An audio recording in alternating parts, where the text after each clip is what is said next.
Good morning, everyone. I'd like to call to order the regular meeting of the Board of Directors of ReGen Monterey. Roll call, please. Chair Campbell, Here. Vice Chair Shirley, here. Director Alaska, Here. Director Delgado, Here. Director Blackwelder, Here. Director Askew, here. Director Peak, Here. Director Barber. Director Present. Barber, Present. Awesome. Director Polito. Present. We have a forum. Thank you, Anna. All right, please join me for the pledge of allegiance. I pledge allegiance to the flag of the United States of America and to the republic.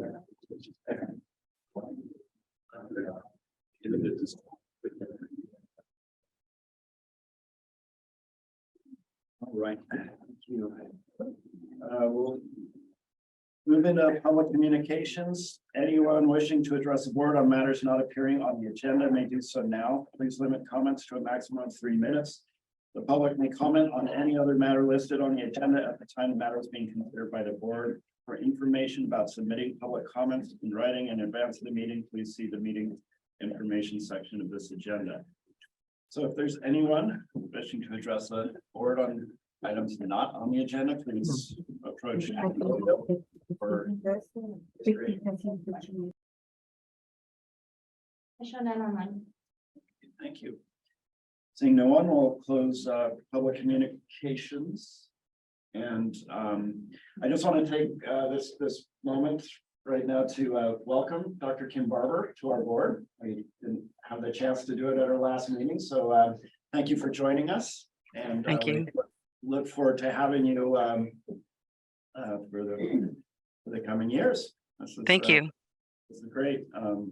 I think you'll really enjoy this board. It's a good board. And I'm also going to take a liberty here and just move item 14, which is that's not 14, excuse me, 17 committee appointments to the front. I noticed it was listed in the minutes really well, but from the last meeting, but I just want to finish that up. Dr. Barber, you are probably able to take the Special Districts Association. Okay, great. Yes, that's correct. Thank you. And Wendy, Yeah, I'd be happy to. you Take the the personnel. the committee. personnel. Yeah, Great. sign me up. All right, thank you, Wendy. So I think our committees are now complete. So thank you, everybody, for that. Moving on to the consent. These matters include routine financial and administrative actions, which are usually approved by a single majority vote. Individual items may be removed from the consent for discussion and action. And I just want to say, item number 1, we are going to pull off the consent and put it at the end of the agenda, so we can get a full briefing from Rob. So so items 2 through 8. Approved minutes of January 20, 2023, regular board meeting. Approved report of disbursements and board and employee reimbursements for January 2023. Received January 4, 2023, Finance Committee minutes. Received November 2. Personnel Committee meeting, 2022 Personnel Committee meeting minutes. Authorize the general manager to authorize the general manager to contract with Wood Brothers Incorporated of Lemoore, California, to reduce the excess thickness of the vegetative soil layer over the landfill's cover material in the amount of $500,000, includes an estimated 15% contingency. 7, approve amendment of memorandum of understanding MOU between the County of Monterey and Monterey Regional Waste Management District, doing business as ReGen Monterey, to continue funding litter abatement for 2 additional years, not to exceed $25,000 per year. And 8, authorize the pension rebuild of landfill equipment LF29 D8 dozer in the amount of $250,000 to be completed by Quinn Caterpillar of Salinas, California. Is there anyone on the board who would like to pull any of these agenda items? It's consent agendas.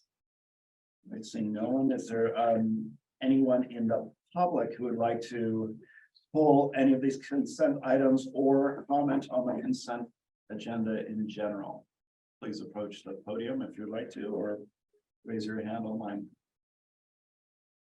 I should know hands. Okay, seeing no one wishing to pull anything or discuss it further, I would like to hear a motion. I'll second. All right, thank you, Bruce. And I have a brief comment, if I could, Chair. Yeah, sure, on the second. It's a little bit side issue, but not exactly. Recently in Marina, we moved public comment on consent items to join the public communications for things that are not on the agenda. So they say you can comment on things not on the agenda, or you can comment on consent at this time. And then it just saved us a little bit of time because we rarely get comments on consent. Just thought it's something we could think of here in the future.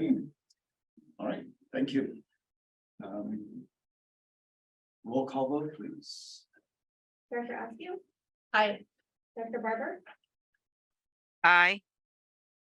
Dr. Blackwelder? Yes. Dr. Delgado? Yes. Dr. Polito? Yes. Dr. Alaska? Yes. Dr. Pete? Aye. Vice Chair Shirley? Yes. Chair Campbell? Yes. Motion passes unanimously. Thank you, Ida. Thank you, everybody. Moving on to recognition and presentations. We are looking for a presentation by Last Chance Mercantile Veterans Transition Center. We are. Thank you, Chair. Today we have a few members from Last Chance Mercantile. Thank you for everyone that's attended representing Last Chance and the Veterans Transition Center folks as well. So you may approach the podium at this time. They're going to give us a brief update on what's occurred over the last year and how things are going at the Last Chance, and really give us a flavor for all the changes and accommodations that we worked on together, and then some future thoughts of items that would be coming down the pipeline that would help rescind and create some better synergies out at the Last Chance Mercantile being operated by the Veterans Transition Center. Thank you guys for attending today. Thank you, sir. Thank you for having us here today. Extremely grateful to now over a year-long relationship between ReGen, BTC, and the Last Chance Mercantile. We're also extremely proud of Freya Reed Editorials, who shepherd this from the idea with some of you all the way through this to fruition of waste diversion, job placement and training for prior homeless vets, and profitability. So thank you. Great. Thank you. We brought some show and tell items today. Great. Good morning. Thanks for having us. Tori, incredible partner in crime, IT specialist, and many other talents, has put together a really beautiful presentation. So we'll flip through those slides and tag team it on presenting to you where we are and how far we've come. I would just start with,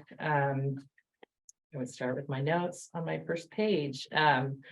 We're just so excited about the progress that we've made. We're just thrilled about it. And as we go through the presentation, you'll see some images which show some excitement that we've had this year. And then we're really excited about the growth opportunities that we have. So where do we go from here? So we're going to walk you through quickly and hope you enjoy it. All right. Excellent. Last time that we presented to the board was January of 2022. So we'll just be going through a review of the calendar year 2022 and informing you kind of what we've been up to, and as well as our waste diversion tracking. The first one there, veteran job grant from Chevron. So we have had 2 years in a row where we've gotten a grant for vet salaries. We have a meeting with them on February 23rd. Excited to possibly expand that to support and grow that program and get funding for it. So that's coming up. Excellent. Additionally, in February of last year, we began waste diversion tracking on our site. We had to do a total revamp of the original inventory system that we had put in place. When I first created that, I was looking at the inventory list for big box stores, places like Home Depot, Walmart. To me, they were really the places that sold the vast amount of goods that kind of captures everything that we get donated. It's really difficult to classify everything there is because you never know what you're gonna get. So the original system was very large. There were 576 individual items separated into 17 categories. And as we were going on, we found that that was actually much too onerous for our cashiers to keep track of, and we weren't accurately collecting what it was we were selling. So February of last year, I drastically reduced our inventory catalog down to 44 individual items separated into 23 different categories, 13 categories for our warehouse and 10 for our salvage yard. And by doing this, I was able to more accurately track what it was we were selling and apply weights to those types of items. And at the direction of the district, Tim Brownell at the time, he said, just take the quantity you sold, multiply it out by the weight and give me a total. So that's how we're currently doing it. We would certainly love to develop or look with other industries, see if there is a standardized weight. I've not been able to find that as of yet, but in the waste management industry, I think it would be very helpful if there were standardized weights for those different types of items that were recognized across the board so that everybody was reporting similar diversion numbers, everybody that's doing what it is that we do. So that was a big deal. It was great. And I was able to walk back our waste diversion for January, but data prior to that was a little bit too unreliable to report on. And the numbers that Tori's using, we feel really comfortable that those are very conservative, so we might tweak those as we go forward. Okay, moving on, York School Service Learning. Last year, in March, we had an opportunity to work with the York School. About 25 kids came out with teachers. They had a curriculum they were working on, all quiet on the Western Front.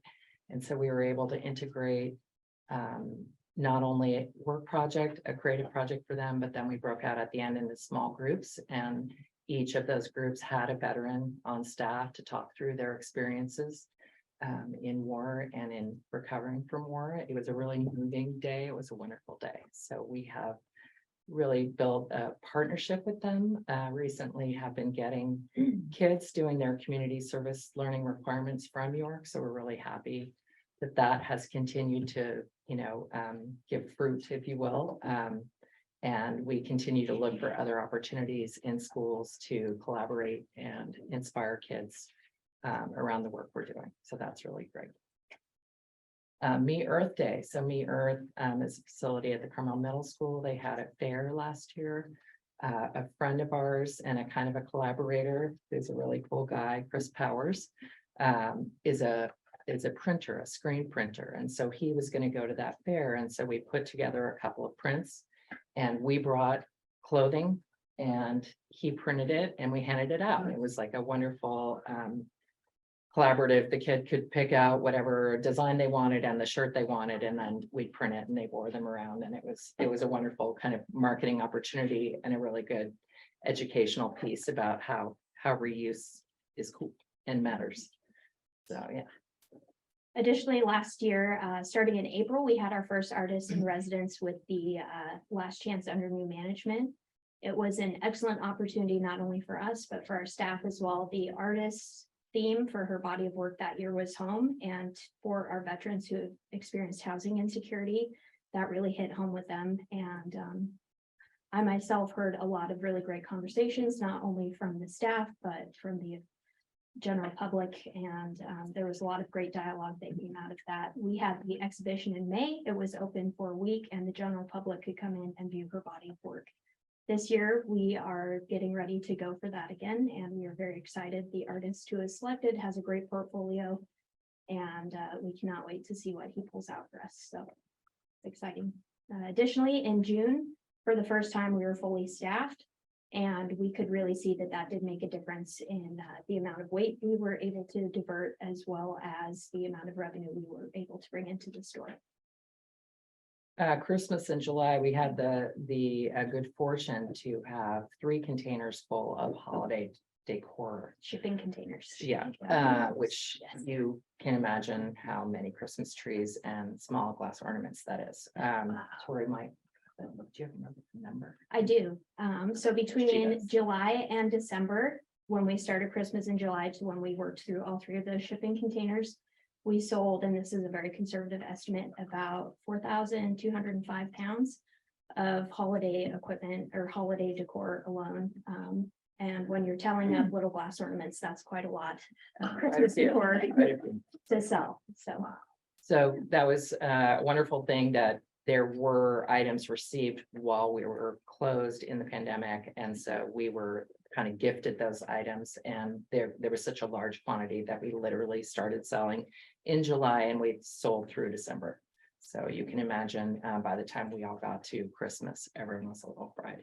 But it was great. And I think we may look at that again this year. I don't know that we'll start in July, but obviously we're still collecting a lot of great holiday decor. Next up, Captain Stoker, just another opportunity for us to get out into the community. Captain Stoker is a cool coffee shop.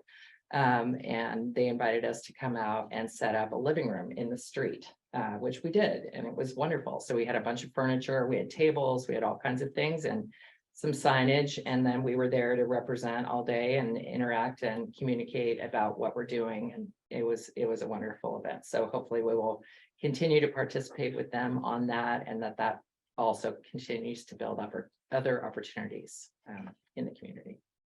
Excellent. And then in September, that was really when we started to get serious about our marketing on social media.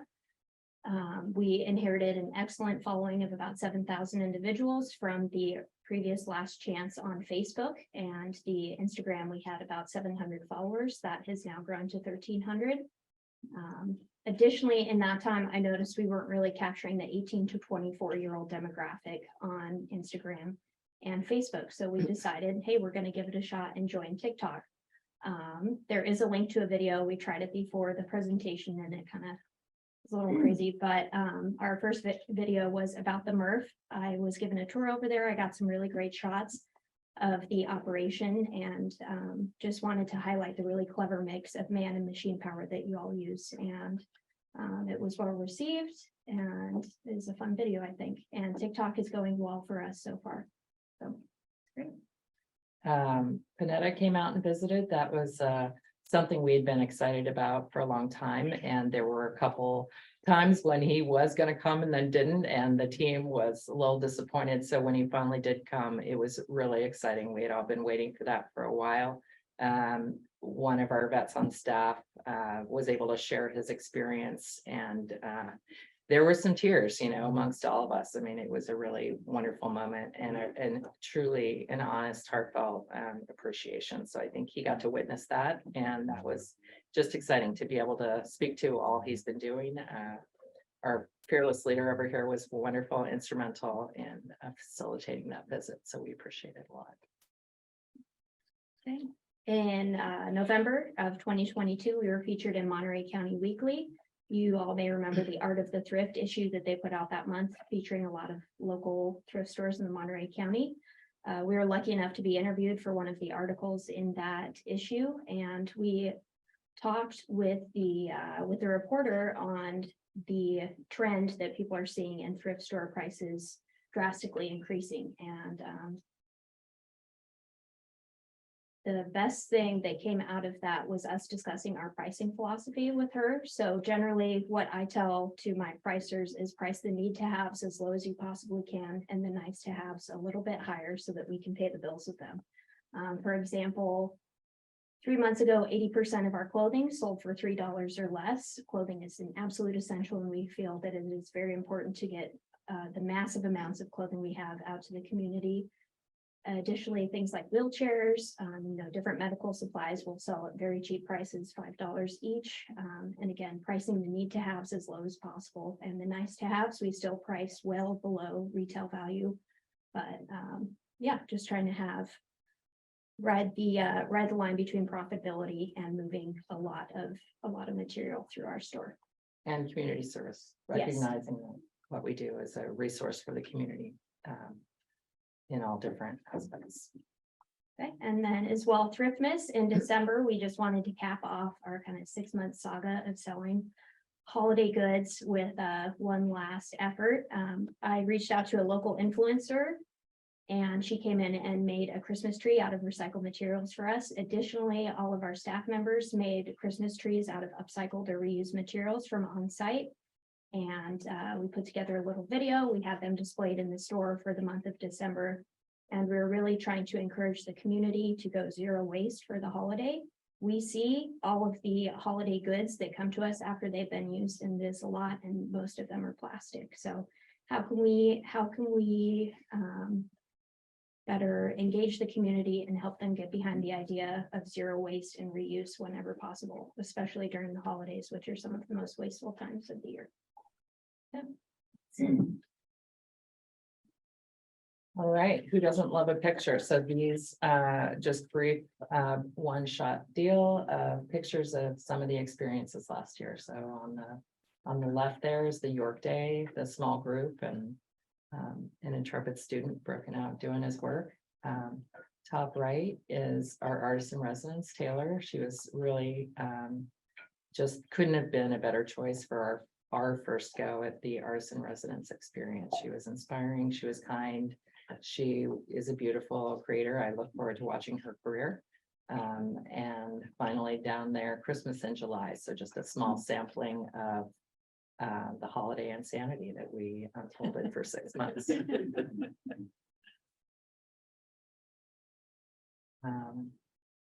Before and after, so found these original shots as we had worked with the district to get the space ready to open.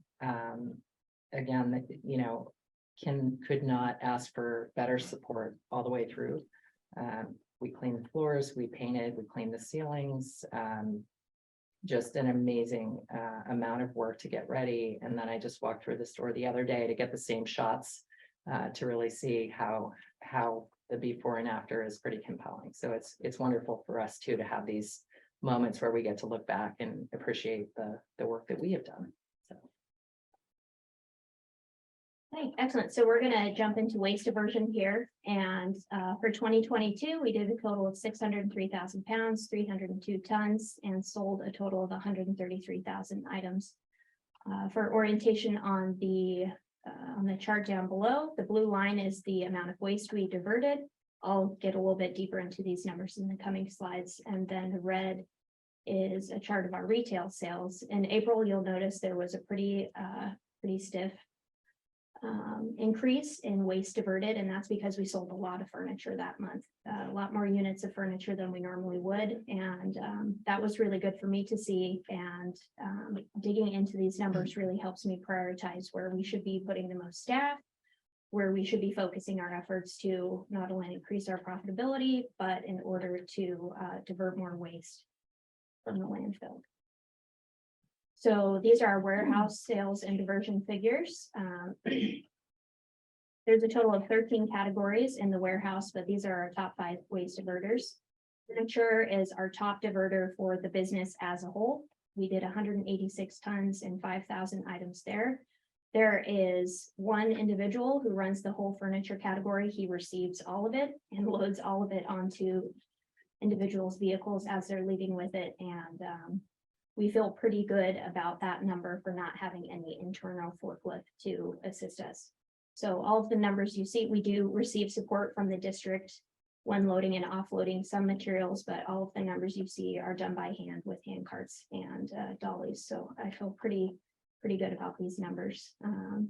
Kitchenware, pots, pans, plates, that was another good one for us, 16 tons. That's another item that we price intentionally much less than they're worth because they are a necessity for the community.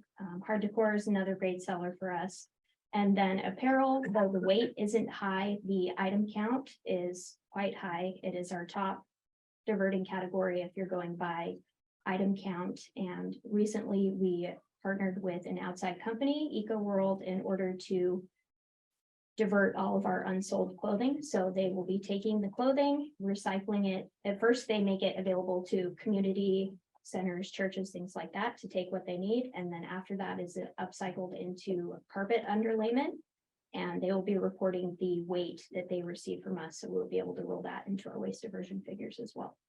And then art was surprising for me that we sold 4 tons. I think because we are in Monterey County, we get way more art than any other thrift store you would ever.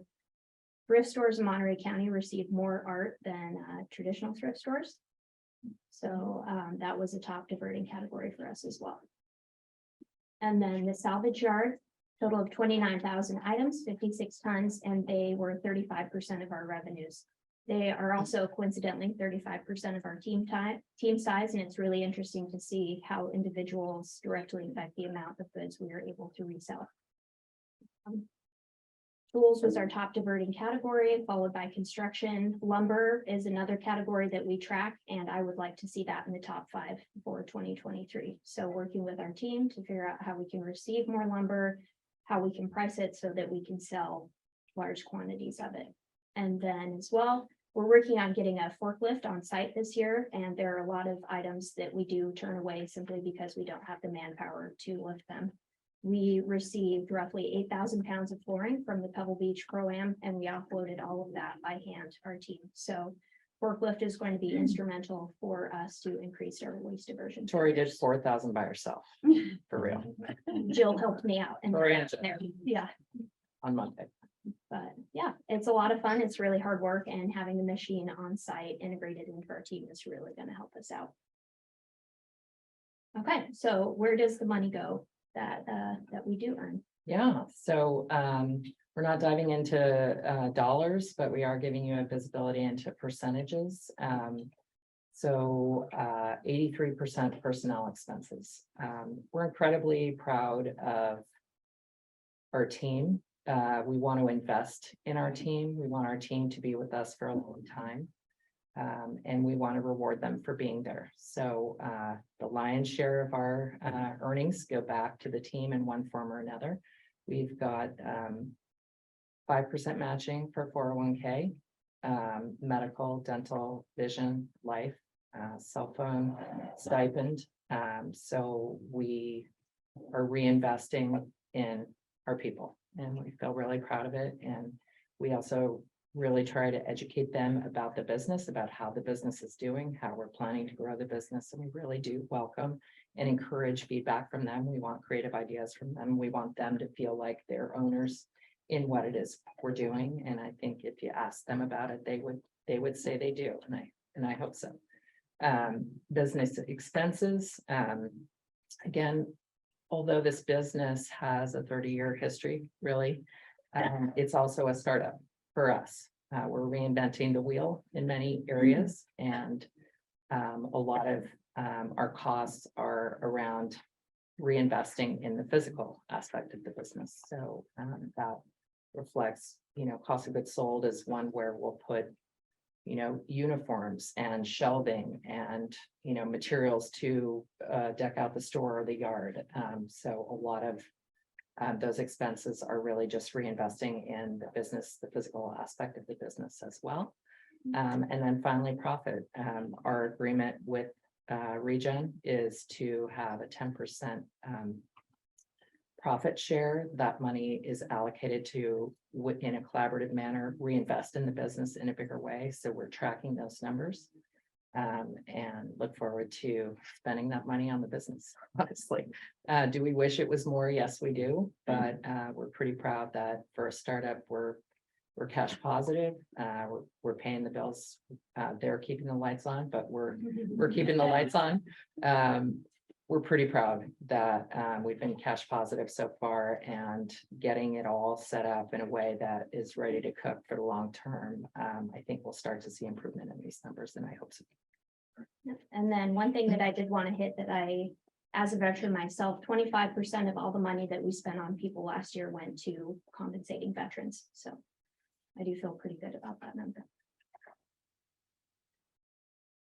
Okay, so our current challenges and priorities, weather continues to be one of our biggest challenges. It's a video, we'll see if I can play it. During the storm that affected many individuals in Monterey County this January, all 14 of our tents took pretty severe damage. 6 of them were completely unusable. We were able to get them replaced very quickly and back up and running, but we did have to close the store for 2 days for the safety of our customers and employees. And additionally, several of our employees were worried about their housing situations. And as an organization that is actively combating homelessness and housing insecurity, we felt it was very important to close the store and give them the opportunity to take care of their homes. Because of that profit that we've held in reserve for payroll, we were able to pay them for those 2 days that we were closed. And we feel good about that as well. But weather continues to be a big challenge for us. Anytime it rains, we lose about a quarter of our outside inventory.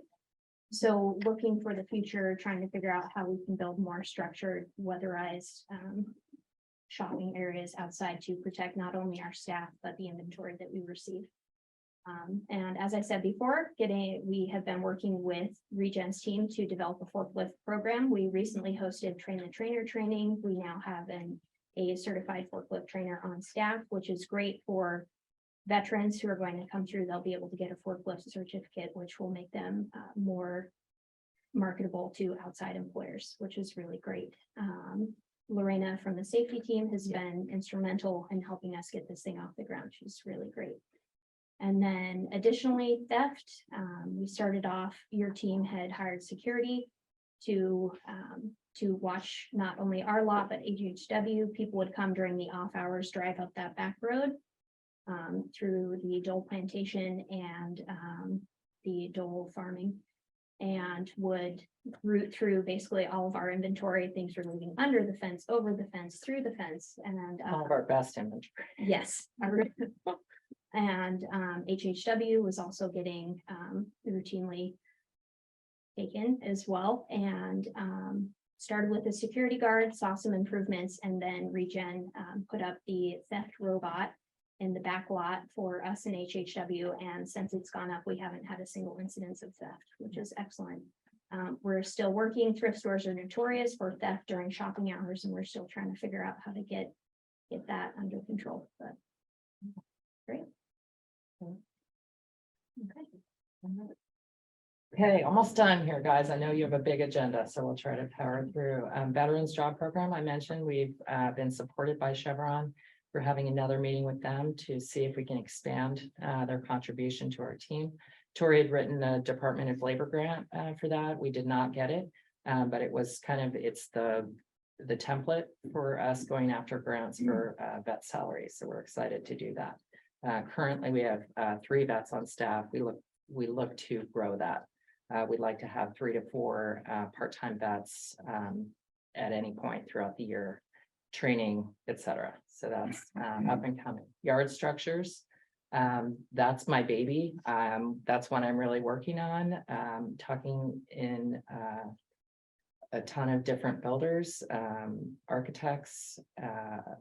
My hope is integrating solar glass. So I'm working with a solar glass company that builds greenhouses. They're doing a project right now in Salinas. So I'm excited to work through that and make a presentation for structures large and small on the yard that could protect our items and generate power as well. So kind of education, benefit, the whole 9.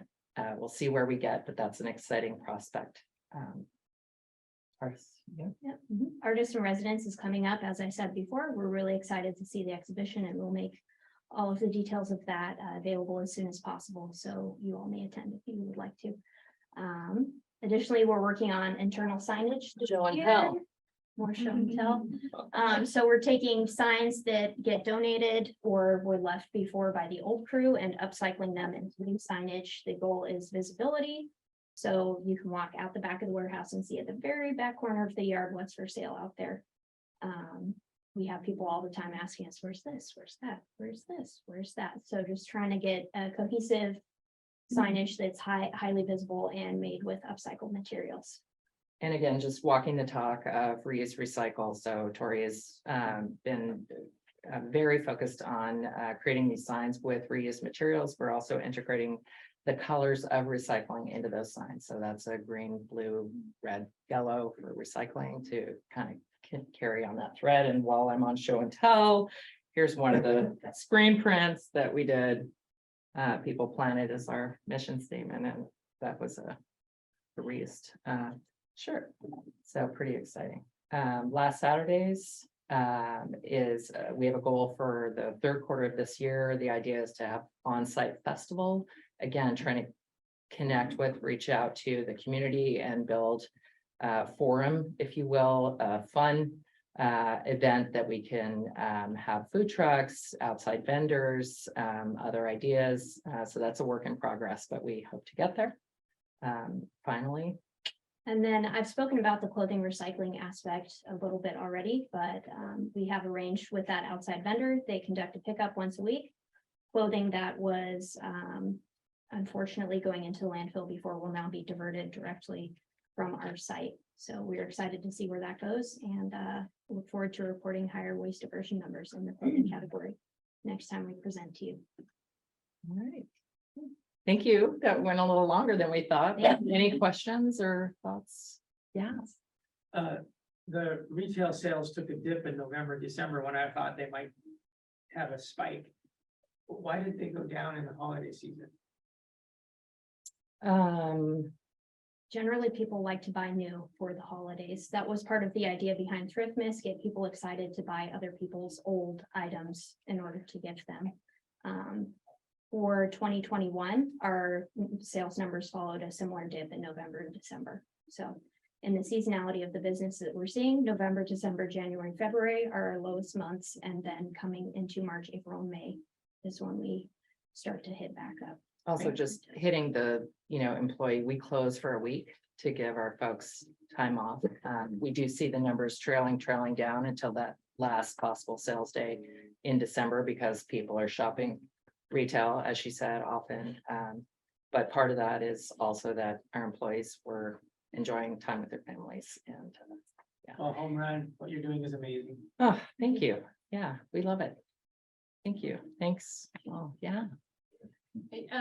First, I just have to say, I'm super impressed. When I first came on this board is when we made the big decision to go with you, and I think everyone was a little unsure. But I just want to say that you have done such an excellent job, and it has made our decision, like, I feel very good about the decision we made. Clearly, I love your ability to collaborate with people in the community, with students, with artists, with businesses. I think that is such a great connection. So thank you for that. You had mentioned your staffing being complete in July. Is that, and so I was wondering what percentage of your staffing are non-veterans versus veterans? Are they?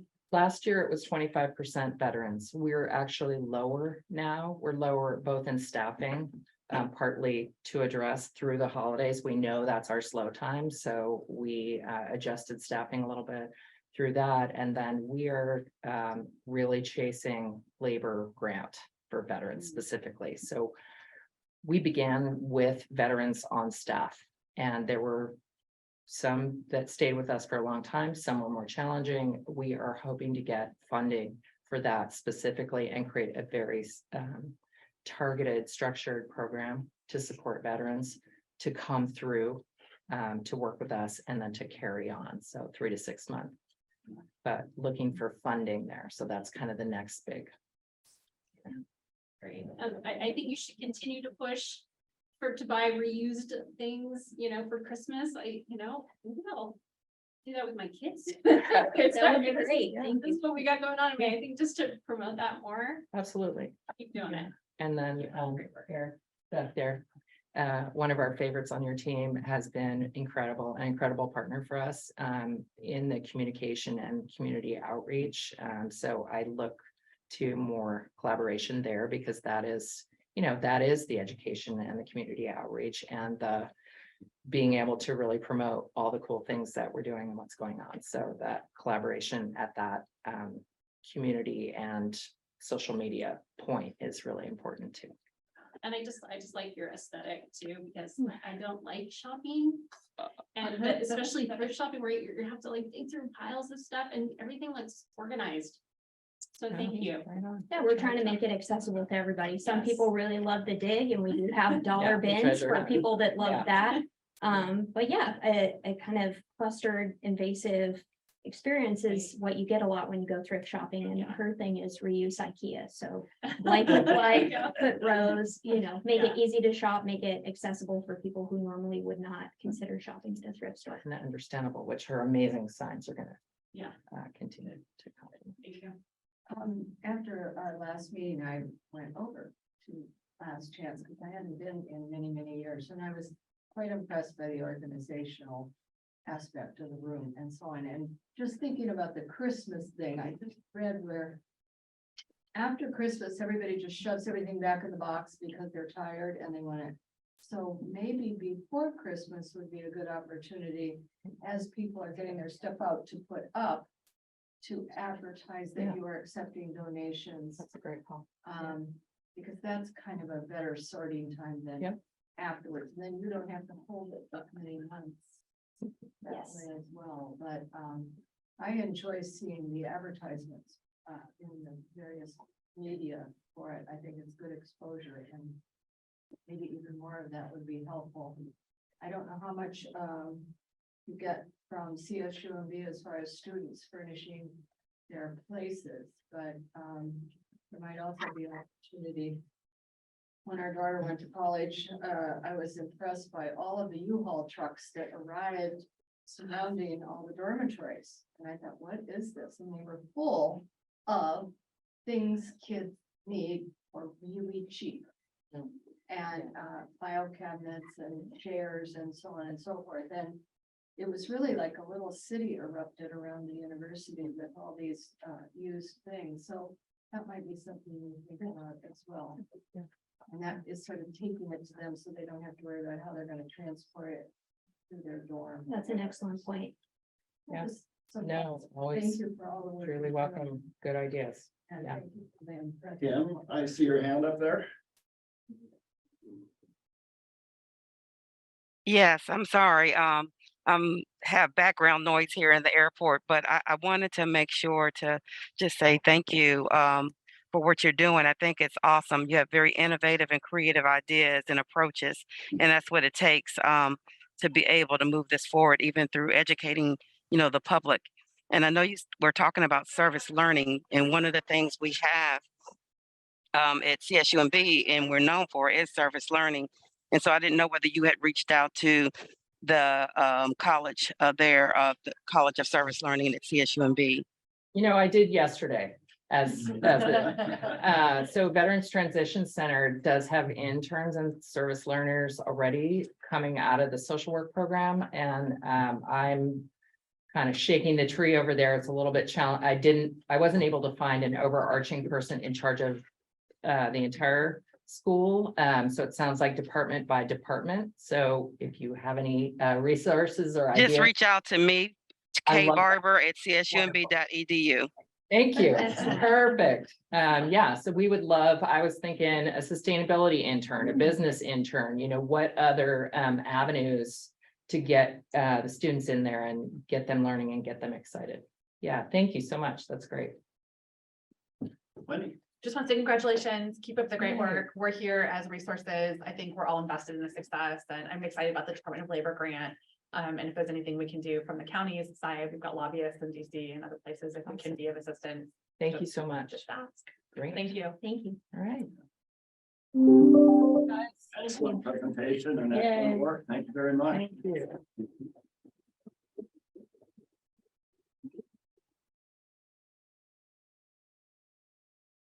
Great. All right, Back to fall, aren't I? yeah. Definitely. All right, so moving on to discussion and action items. Number 10. Yeah, thank you, Chair. Last year we entered into an agreement with Monterey One Water on a joint feasibility. And we have some updates regarding the feasibility and some of the steps that we've taken to track the feasibility pathway for both agencies. At this time, we have Guy Pritchard, and he'll give us a short presentation around the update around joint feasibility.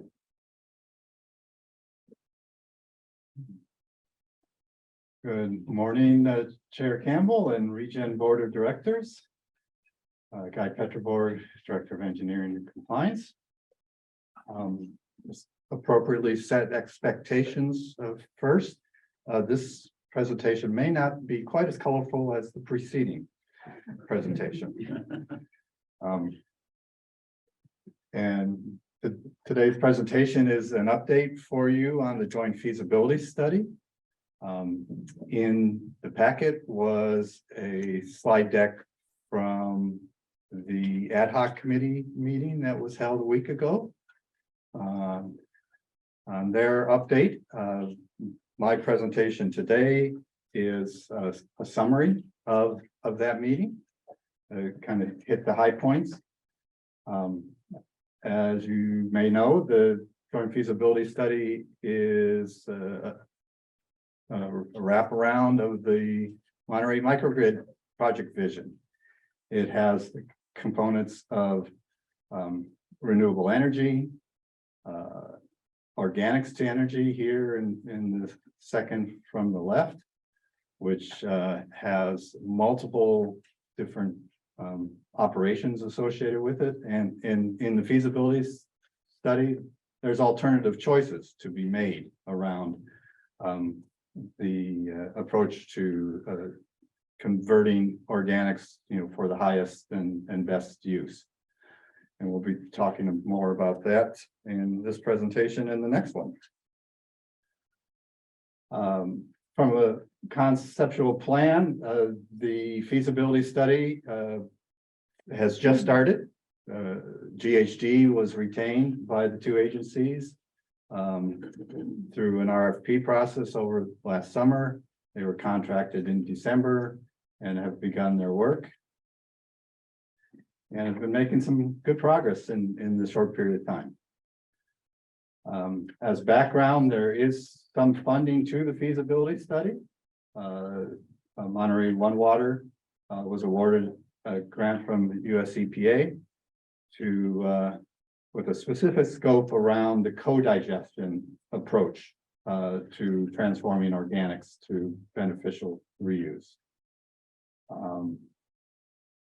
Additionally, there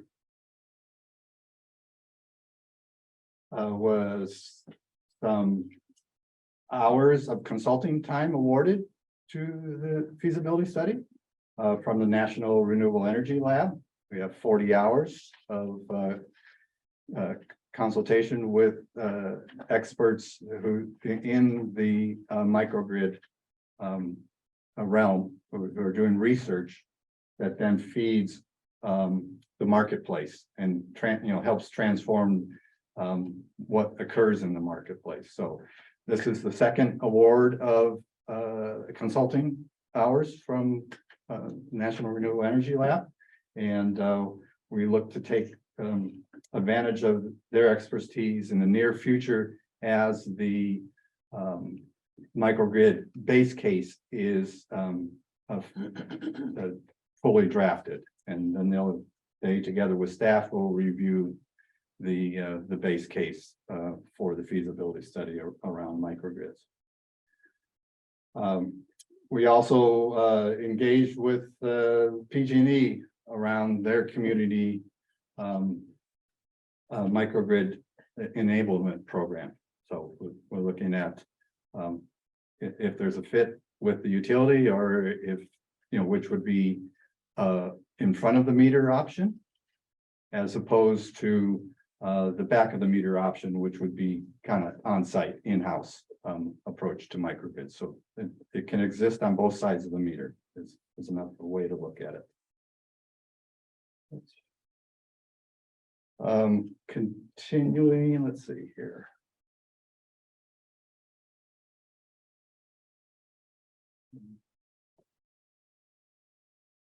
That little bar is kind of in the way. You know how to move that item? It's not on the stream, but it's here. Anyway, what's been accomplished? GHG has, we've had our kickoff meetings with joint staff, reviewed the scope of work and the plan for the scope of work. That was followed by some on-site tours, 2 separate days, one for each facility. And during those site visits, GHG did perform a condition assessment of major equipment that's exists at both facilities that tie into the various topics of the feasibility study, both microgrid as well as processing organics. We also had a meeting with PG&E around their community microgrid enablement program. It was a good introduction. There are some challenges to be out in the utility grid as a microgrid. But nonetheless, those will be explored, and the staff will inform the boards of those conditions in the future. We also had the microgrid scoping workshop with GHG, and coming out of that, we're seeing a pathway to establishing the microgrid base case, which is going to be behind the meter. And it builds off the project that ReGen's managing currently to connect to the advanced water purification facility. This is an electrical single line drawing of the two facilities. The waste management district is here on the left. And then to the right is the Monterey 1 water facility. This location here on the diagram is the advanced water purification facility. And that's the current project ReGen's monitoring, is making a connection there, illustrated by that little yellow highlight, to connect the generation plant here at ReGen to the advanced water purification facility. That connection will also allow PG&E to feed the advanced water purification facility. So it's a good situation where if on-site power is available, it's provided to AWPF. If it's not available in a sufficient amount, then PG&E's there to keep the facility running. So everything to the right of the advanced water purification facility are separate electrical groups of equipment, and those aren't part of this existing connection, but they are envisioned as the phased approach to complete a local microgrid. And so that's was confirmed by GHJ's work. They confirmed that these future phases can be built off the current project that ReGen's managing to make the initial electrical connection. So it's a good story. We can build upon what's being done.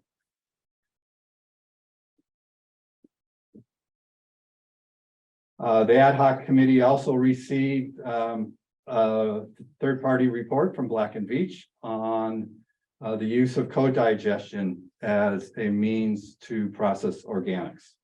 And that presentation conveyed the use of co-digestion since the early 80s. It's now becoming much more widely used, and it's also becoming quite a popular case study article as various agencies are pursuing the approach of co-digesting high solid food waste, in a wastewater treatment plant. Co-digestion is one of the alternative methods being evaluated in the feasibility study. There's also monodigestion, in the same wastewater treatment plant environment. And this is where the name monodigestion might suggest there's only one. But if a monodigestion approach were taken for food waste, that would be separate from the sewage treatment process. So there would actually need to be two different facilities at a wastewater treatment plant if one took that approach. So that's the challenge, or one of the challenges around monogen digestion. You kind of have two different biosolid drying processes. You have two different handling processes around those two different solids.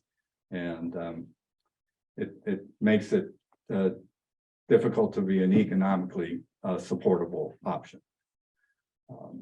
There's also dry digestion where mixed organic waste and as well as, food, separated food can be digested in a anaerobic digester, kind of a large version of the pilot study that was conducted here at the district up until 2019.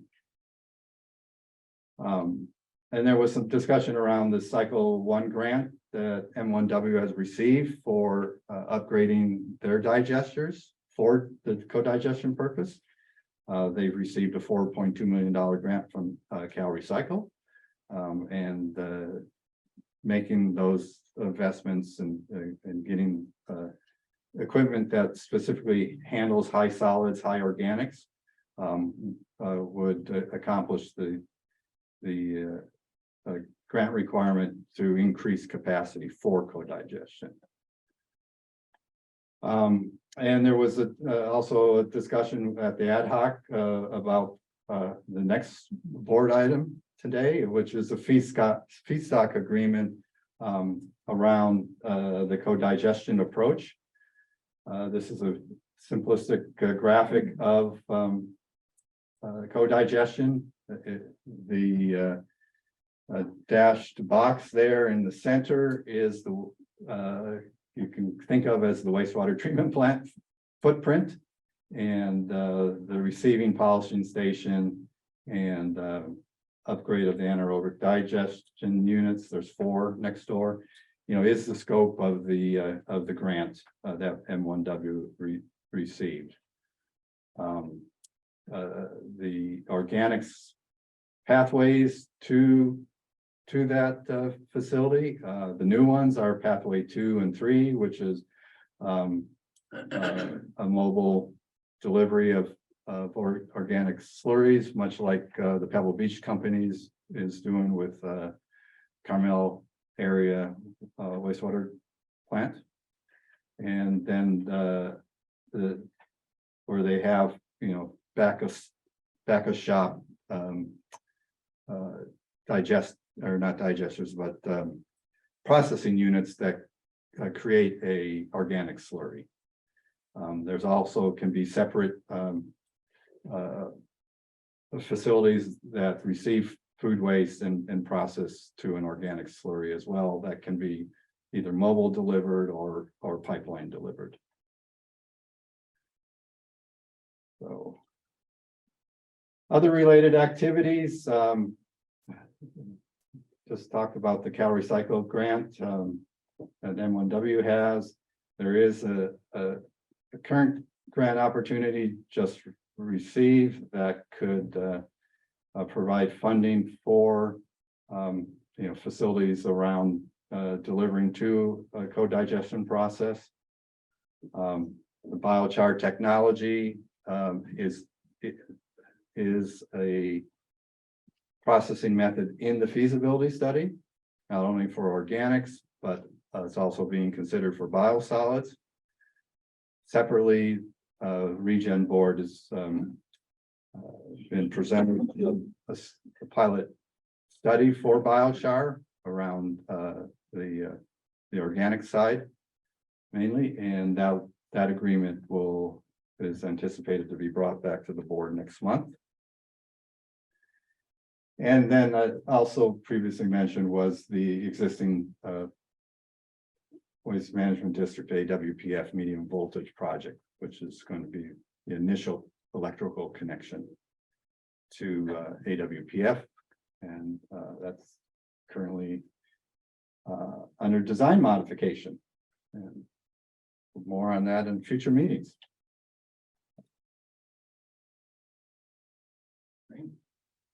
Thank you. Any questions? Chris? This is all very Disney to me. There's so much in play and so much going on.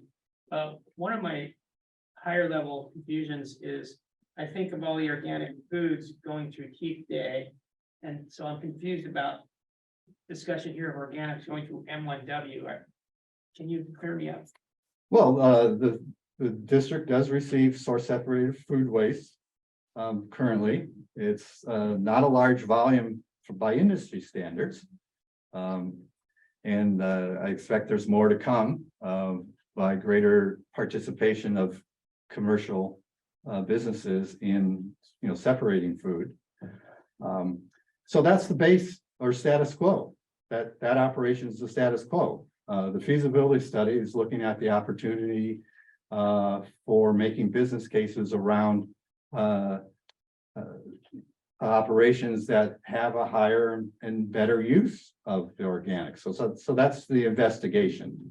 Is there a process that is preferable to the status quo?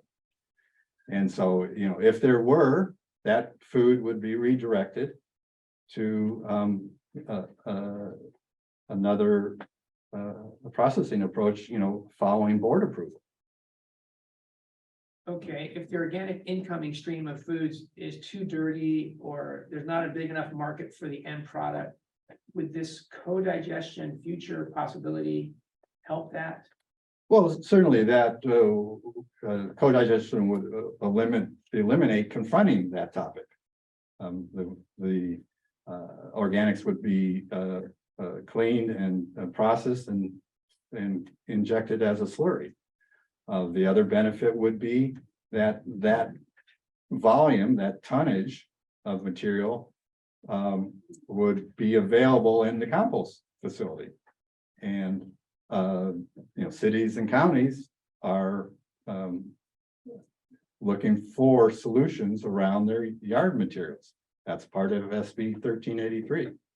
So the opportunity would be to provide greater service to other municipalities who have the same needs that all of your municipalities have for treating yard materials.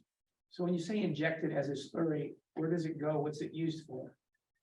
It's injected into the digesters, which is a treatment process that decomposes the organic material. And because it's a food, it's higher solids than normally are taken at wastewater treatment plant. So special equipment's necessary to process that material. That's the cycle 1 grant that M1W has, is seeking to replace the digester equipment to be able to handle the higher solids, also called high strength, because they require greater decomposition. Is that what was on the board here is high solid liquid organic wastes? Yes. So what's the end? Where does it go? So We're all done with the it breaks process. down, and in that process, it creates a biogas. And biosolids. So the biogas can be used to generate power, alternative fuel. The feasibility study, part of its scope is to assess highest and best use of biogas. So the agencies will be informed of what the preferred alternatives that might be for the use of that biogas. And then the biosolids? So the biosolids are also ripe for a beneficial reuse. And so we're investigating what the options are there.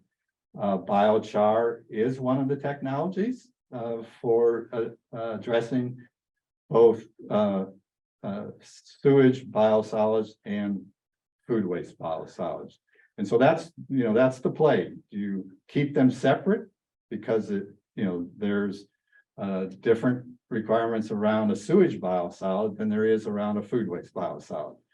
However, if you choose monodigestion for food waste only, you're now having some duplicate additional facilities, and so the capital investment and the operational maintenance, the economic conditions change for that. Thank you for the time, Chair. Yeah. Thank you very much. Bill? Thank you very much for the presentation. There's a lot of material to digest. So if you could go to you have several titles labeled Project Vision, but there's a pictorial of 5 components. Yes, that one. And is the idea or vision for this that each of these 5 components, I know you mentioned about each of them being, or I implied what you said was each of these 5 components would be evaluated independently. I was wondering, is the idea that each of these 5 could be standalone, economically standalone? So, to contextualize it, 4 of the boxes are associated with renewable energy. And so renewable, energy, Yeah, I get that. okay, but energy is associated with the microgrid. Those energy items are options. So we're looking at what might be the best configuration of options for energy sources. Should, as an example, should the biogas evaluation call for sending biogas to the pipeline because that's the highest and best use? Now the 2 agencies don't have a internal generation of electricity and would be interested in backfilling those electrical sources. And that's where wind and solar could come into play. Wind or solar could be a platform for secondary backup power should the microgrid need and the agency's desire an additional layer of redundancy of an electrical supply. Oh, it's not, there's not one decision being made here. We're gathering information around potential opportunities and would put those together in a business case. Okay, I guess. And so the details of the business case haven't been defined. That's the purpose of the feasibility study.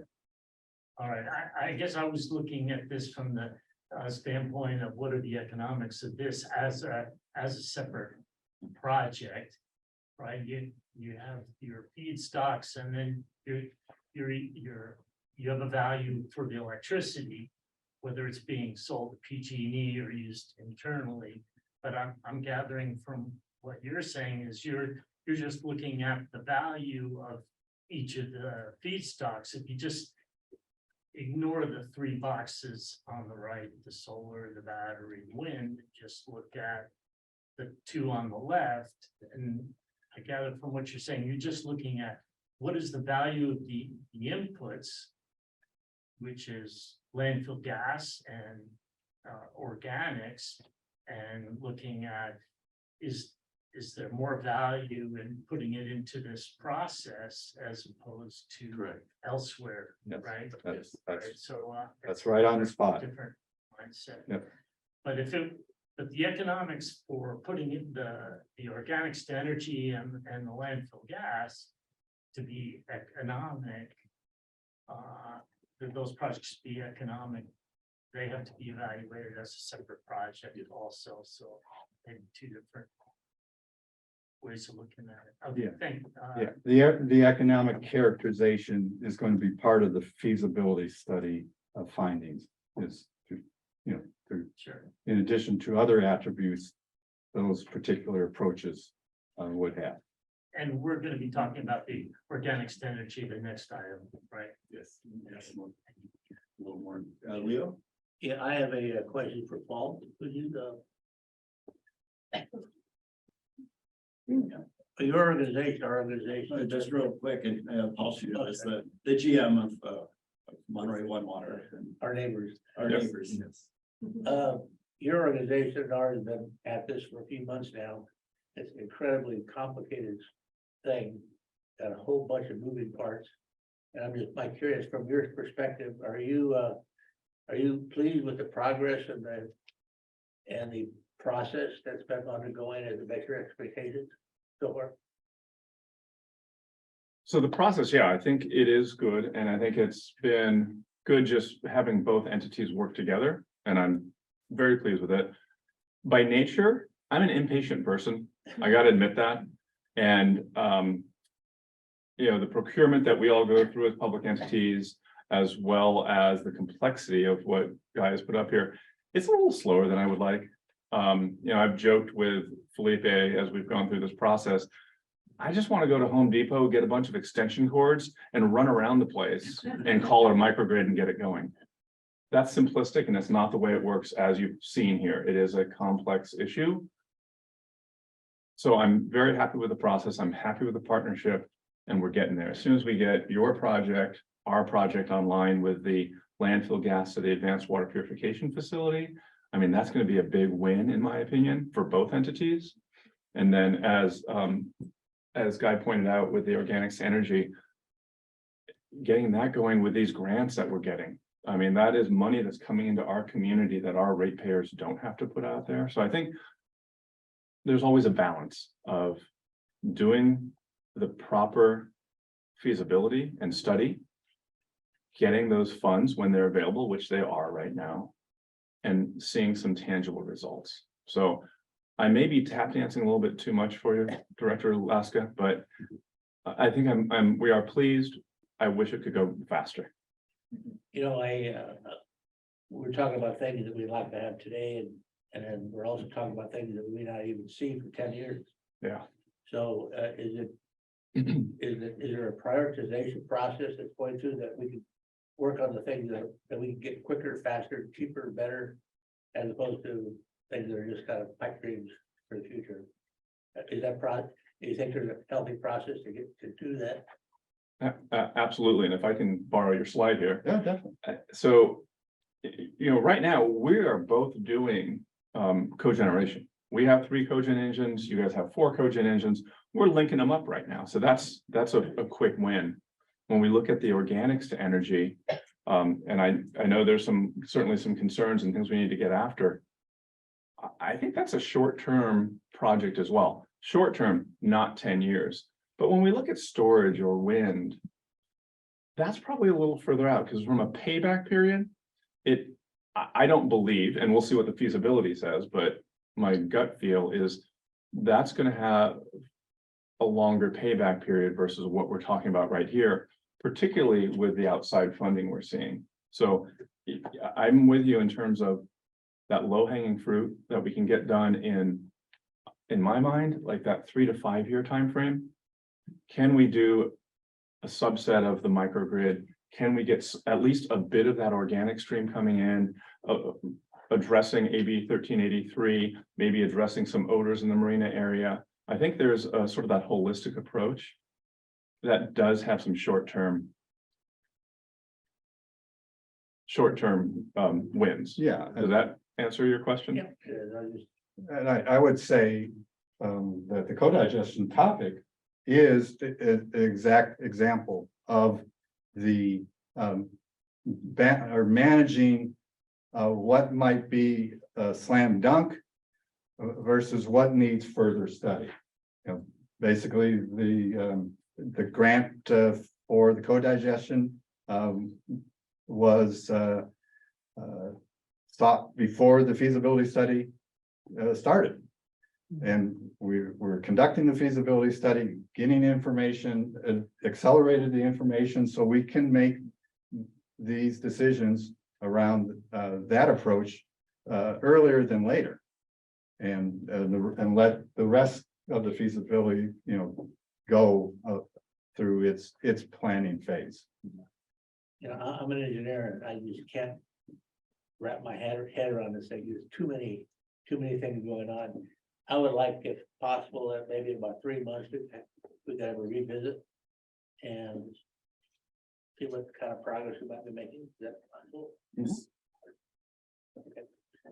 That's a good idea. Anyone else? Dr. Barber, I don't know how much more time you have with us, but if you have any questions on this or the following topic, which are very similar, I want to be sure you have an opportunity to ask. I appreciate that. I'm just really digesting all the pieces, kind of like what the other councilman just finished talking about, and looking at the different plans of the co-digestion and looking at the phases. So I'm just digesting it, and I don't have any questions at this time. But I will have some questions, because I'm looking at a couple things in the phases that I will have questions about, but not at this time. But thank you. All right, great. Something I've said at the ad hoc committee, and I'm gonna say again, is of course, this board is responsible for taking care of our ratepayers and this organization here economically as well. And I don't want to, do any damage to that. But at the same time, Monterey One Water has almost the exact same ratepayers as we have. We overlap. And so in a lot of ways, what benefits them benefits our ratepayers as well. I mean, we have the same ratepayer base. So I just want to keep that in mind, that it's not, for me, it doesn't feel like this really feels like it's a good union that we can, everybody can win with this. So, when you. Yeah, no, thank you. I'm sorry I had to step aside for a quick call. But I do want to say that the level of discussion that's been happening in the ad hoc committee has been fairly in-depth. And it's hard to, I think, recreate all of that. I do think, and we've talked about this at the ad hoc as well, that we need to bring in some of our communications experts to help us find the right ways to synthesize and make this digestible to us as consumers of information, as well as to our public, because you can easily sort of find yourself down a rabbit hole of content. So that would be a request that I make as we move forward. We're going to need to, I think, continue to find the ways to communicate effectively. I will say I just got back from a week in Washington, D.C. with the National Association of Counties, and had a chance to talk to electeds from across the country, as well as a number of the different federal agencies. And these issues of co-digestion, of organic waste, diversion, finding creative ways to partner between, pure water facilities and landfill facilities. Like there's a lot of interest and a lot of movement in terms of how different federal agencies are looking to line up resources and what other communities are trying to figure out. So I think we are on the front lines of trying to figure out, like, how do we do this, and how do we do it well, and how do we do it right? But the opportunity in that is that there is interest in supporting the work that we're trying to figure out. So the initial feasibility study, I think, is going to give us a lot of information, help us move forward in a way that's most effective for our community. And this initial feedstock agreement, recognizing that we do have additional diverted food waste coming to us, and we will continue to have that, I think is a good opportunity for us to test out how we can begin building on these opportunities that are in front of us. So I acknowledge how messy messy, I guess, physically messy, but also messy the information delivery has been. But I think we can continue to build on, do better there. But I think that this is absolutely the right sort of path for us to continue exploring and moving down. So just wanted to share that feedback about the ad hoc. Thank you. That's perfect. And Bruce? Very quick comment. I like Leo's idea that we need updates so we don't get cold on this information. Like, we need an ongoing tutorial sort of, but I don't know that staff needs to worry about 3 months if it's not the appropriate time length. 4 to 6 months, I could care less, as long as we're doing what as long as staff is giving us regular information when it's right for them. Yeah, we appreciate, we know the complexity of the context, the desires that we want to get out of it. And it has been a challenge, right? I think the last meeting we talked probably over an hour around some of these same items of where we're at. We will continue to focus on, how we present the material, utilizing the best assets. We're having monthly ad hoc committees around this item because it is very complex. We'll see different degrees and levels of what comes out of feasibility. So we'll have some easy ones that could be attained very quick, some medium ones that may take a little bit longer time, and then the longer view ones. And through all that of it, we are trying to find out what are the best business cases that we can develop. And as you can see, we're starting to utilize everything that is a byproduct of another product and seeing if we can couple it and really to limit the amount that is going into the landfill space that we have available. So creating all these facets for these byproducts means that there's less going into the landfill, gives us a longer term of the life of the landfill. But I'm really excited with it. It's just been so challenging with all the concepts that you have available to the facility. And where is our best usage of our economics that we have available to us on those projects. And the same thing with Paul and Monterey One Water. They're evaluating what is the best for them now and how can they continue to grow on it. And, Guy's done a really good job with really harnessing Monterey One Water, all the other engineers that are involved. It is very, very complex, and we are getting tons of aspects of opportunity. And I'm kind of excited to see the evaluation come from feasibility and what we've tracked along the way side by side at the same time. So thank you for your comments, Mayor. All right, so I think that would be a good segue into 11, where we actually discuss the negotiation of the feedstock agreement. So Thank you, Chair. And I'll start before I hand it off to Mr. Petrobor. Is that this is one of the first steps is looking at the feedstock. We know our current economics around the feedstock and diving into what that feedstock evaluation would render if it was we can create this agreement with Monterey One Water and do a very good narrative comparison to where we're at today, where we could be at in the future, and what are other aspects we can take into consideration as we develop this agreement. And I'm pretty sure that we will be back again and looking at what other requirements we need to get approved from this board. But I think this is the first step to really dive into some of the economics just around that existing feedstock, which is one small portion of the aspect of the co-digestion project for Monterey One Water. Mr. Guy? Yeah, so this agenda item has two parts. One is to discuss the co-digestion cycle 1 grant, which we've done a little bit already. And the other is a request to you as board of directors to authorize a ReGen general manager to negotiate with Monterey One Water's general manager a feedstock agreement in support of the co-digestion approach. So I'm going to run a little faster through this one, given the discussion we've already had. As Mayor Peak correctly cited, the organics to energy piece is really a look at highest and best use of waste and waste byproducts, and what those choices would inform us to do today. What kind of facility transformation might occur to be able to achieve highest and best use of our organic waste. And the co-digestion approach is one of the processing technologies that can accomplish a portion of those organics, and that's the food waste portion. It's relatively small currently. We're handling about 8,000 tons a year of a source separated food waste. And that's likely to grow for commercial businesses to help accomplish SB 1383 requirements.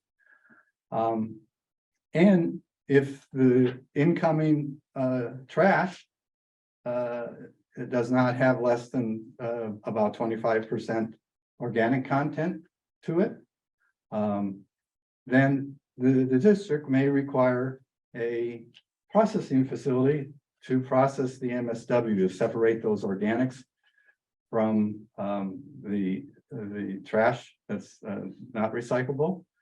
And that's a dirty organic. And it too could be processed through a pre-processing facility to co-digestion, the wet method, or it could go to a dry digestion method. So basically, it's those mixed organics and the separated organics. You know, what choice of technology do we make the process? So take a wet stream approach, or take a dry digestion approach, or another use like composting. So this slide is just a history of the vision for the joint project. Co-digestion was part of that vision when we presented the vision to this board, and the board approved us to move forward and engage M1W to participate. And it's remained a part of the history. Co-digestion's has always been a part, and is kind of the focus of our efforts right now. There's some additional work being accelerated in the feasibility study to help inform our activities, and the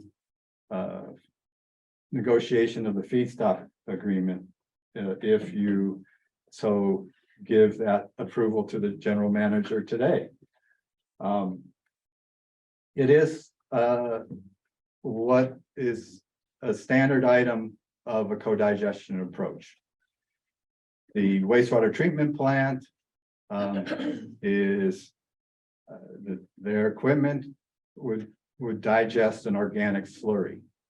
They're either seeking that supply of organic slurry, or they have customers who want to deliver that supply of organic slurry. Nonetheless, that delivery of organic slurry is an agreement called a feedstock agreement, and the ask today is to the board is to give our general manager the approval to meet with M1W's general manager to negotiate a feedstock agreement. In that process, they're defining the business case and for this approach, and they would come back to their respective boards and present the agreement and the business case that underlies it. So that's the ask today. Okay. Do we give our general manager the approval to negotiate a feedstock agreement? All right, so yes. Jerry said yes, Yeah. so I mean. Is there a second one? Yeah, I mean, they got, yeah, I'll second that. So Jerry and I are actually on the, when you're on the ad hoc committee, so we've kind of been down this road quite a bit. But I mean, I guess that in a nutshell, is there any serious risk to, I mean, we're just entering into the negotiations, is we're not putting any risk on the line right now or anything serious. That's correct. Yeah. Would bring those back in the future. Yeah, if you identify something that's gonna shoot us in the foot. Yeah, I really would hope. It's drafting an agreement and having a business case supporting of that approach. Again, thank you for the presentation, and Chair Campbell, I understand, yes, we're not committing to a particular course of action or funding, but we are headed down this path. And the longer we head down this path, the more difficult it is to change. I was just wondering, how confident are we at assessing the value of this slurry the cost of producing a slurry. I'm totally ignorant of the fact. I didn't know we were producing, the district was producing a slurry. I thought it all went to Keith Day. You're correct. We are not creating the slurry at this time. It is the view of committing that current food waste that goes to Keith Day, essentially evaluating that to become the slurry and the feedstock for the digester upgrade to the grant. That's how they tie together. Okay, so there is obviously a cost of, I guess that's that box on the left, the pre-processing facility that doesn't Correct. exist today. So Correct. there would be that cost, and then, and I think it was said that there are other customers, potential customers for the slurry, or the other customers are the composting, the material that goes into the pre-process. There's both. There's a couple aspects, and some of them is promoting, you know, a request from the both agencies. There's a couple of ways we can achieve additional volume. A possible way could be to inform residents to use their garbage disposal to create some of that slurry through the existing pathway that is taking today. Some of it is gonna be direct delivery. So we see some of the residual material from packaging plants being shipped to farmers for feedstock for animals. We could use potentially create agreements where that residual would be brought over for feedstock to the digesters. So there's gonna be other options available for growing the existing feedstock that we have currently today. We don't know what paths they are yet, but that's part of the discussion as we move forward. Okay, so at best, there would be a range of value for Correct. this, so. Yes, Okay, well. That sounds like work. it's work and it's exciting work though. I think it's pretty exciting because one of the comments that I made to the organization from the front line to the leaders and the managers is we're at a point in time where we are carving new paths to what we're doing with waste management. Recycle diversion, 1383 legislation. And we're at that point where we're creating that pathway, and it's really great for us to evaluate them because those are new paths that we haven't seen here at the district for some time. They've been conceptual, they've been talked about. I think we are now starting to write our own book of where we'll be at over the next 10 to 15, 20 years possibly. So I'm excited with everything in front of us. It is hard work. It does take a tremendous amount of effort to get to all the detail. Mr. Guy, if you have any comments. Yes, to kind of fold in, a piece of the feasibility study is to identify the potential for organics in a 50-mile radius of the facility. The staff belief is that the current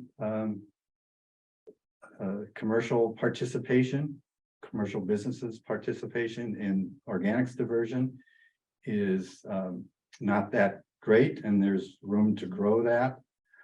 As Felipe mentioned, with the large ag industry here in the Salinas Valley, there's food scraps to create packaged product. And then there's also a spoiled packaged product that also has a need to be addressed. So those are volumes that are not currently received here at the district. But there's potential to those materials. And so the feasibility aspect is to identify the marketplace to help guide our conceptual characterization of organics and what could go to co-digestion.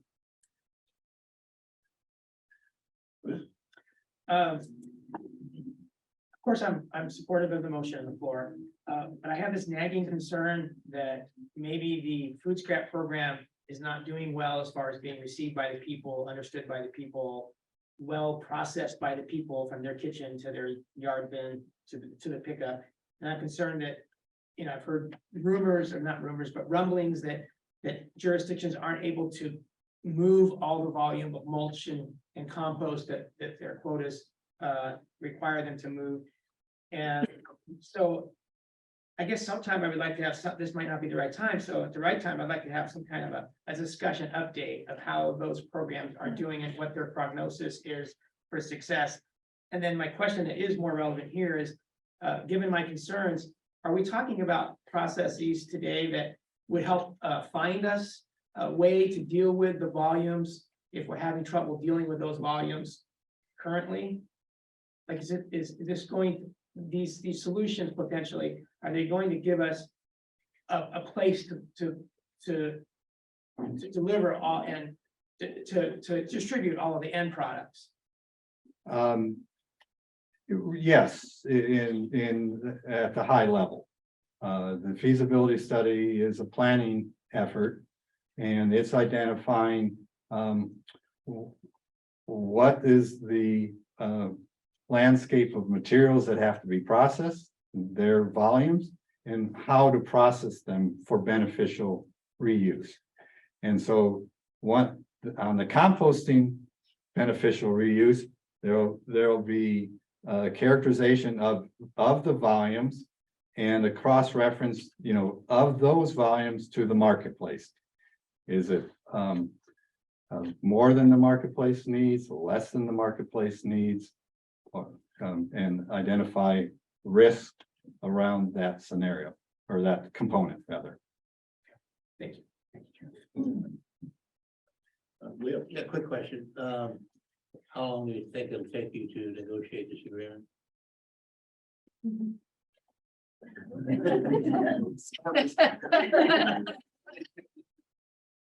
I'm probably thinking that we can potentially have something, if not in, most definitely not in the March, but maybe an update in the April committee meetings, and then we'll bring something to the board in April if we have an update at that time, if not the following month of May.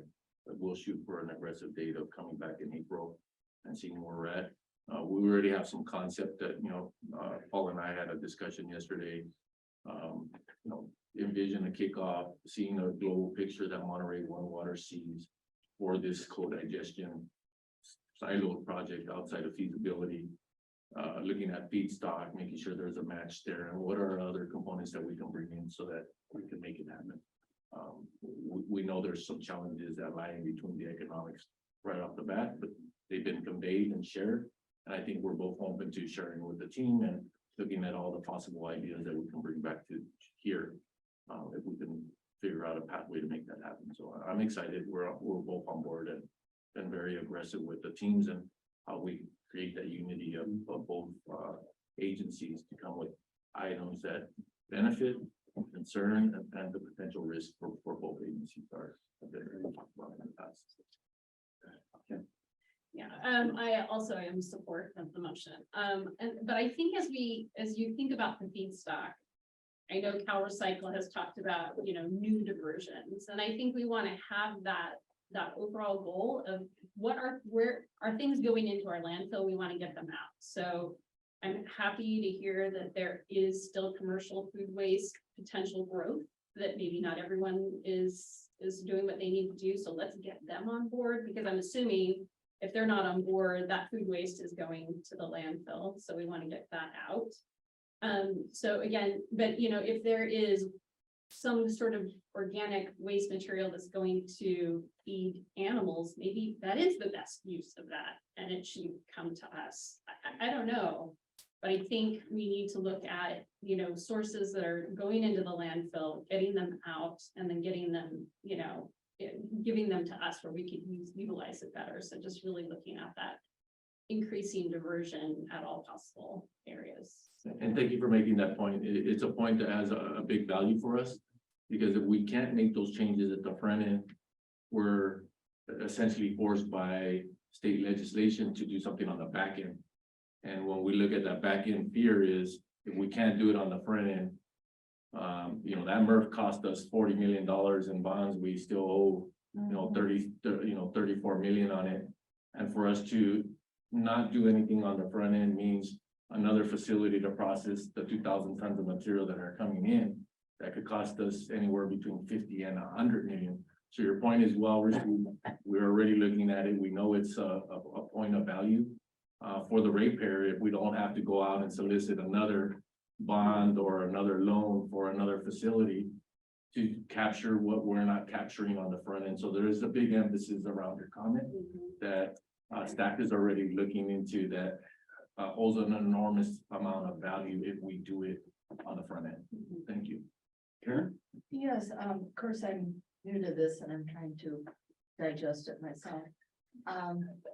Is there a glossary of terms that's available that would be helpful both to me and to our ratepayers and so on, that we could develop so that there's no confusion what feedstock means? Doesn't mean you're gonna necessarily take it to Blue Calcaneo's cows. I mean, you know, that Yeah. A glossary, I think, would be helpful. And also, I know at AMBAG, we have a whole list of acronyms and what they are and what they refer to. And I think as this continues to go out into the community, if we can have something like that available that helps explain it a little bit more to the average person, it would be something to look at for the future. That can be developed. Yeah. Yeah, so especially when, I mean, when the terms over next door, we're not familiar with all their processes and things. Yeah. And I think a glossary is a great idea. So Jerry. Yeah, just follow up on what Philippi was talking about earlier. We're entering into a whole new division. Just like this sewage treatment plant went to Monterey One Water, and for the life of me, I couldn't see the connection. But now it starts to grow on you when you realize that. And we've gone from waste management to ReGen. So instead of just managing the waste into the landfill, we have mandates from the state dictating we have to deal with our organics. And we already have the technology is available. And there's so many different options, and I think that's what the engineers are weeding through to get that big box figured out on how to engineer it the most effectively. From our conversations, at the end of the day, we're gonna have some money coming in. It's gonna be positive. So we have a mandate, but at the end of the day, we will have a positive investment that will not be a burden to our local citizens. And as everybody knows, our water bills are going up. I mean, I really never noticed it that much until just lately. It's like, wow, water is really going up fast. Everything's going up fast. Gas is certainly, I just saw that and realized that's going up fast. Everything's going up fast.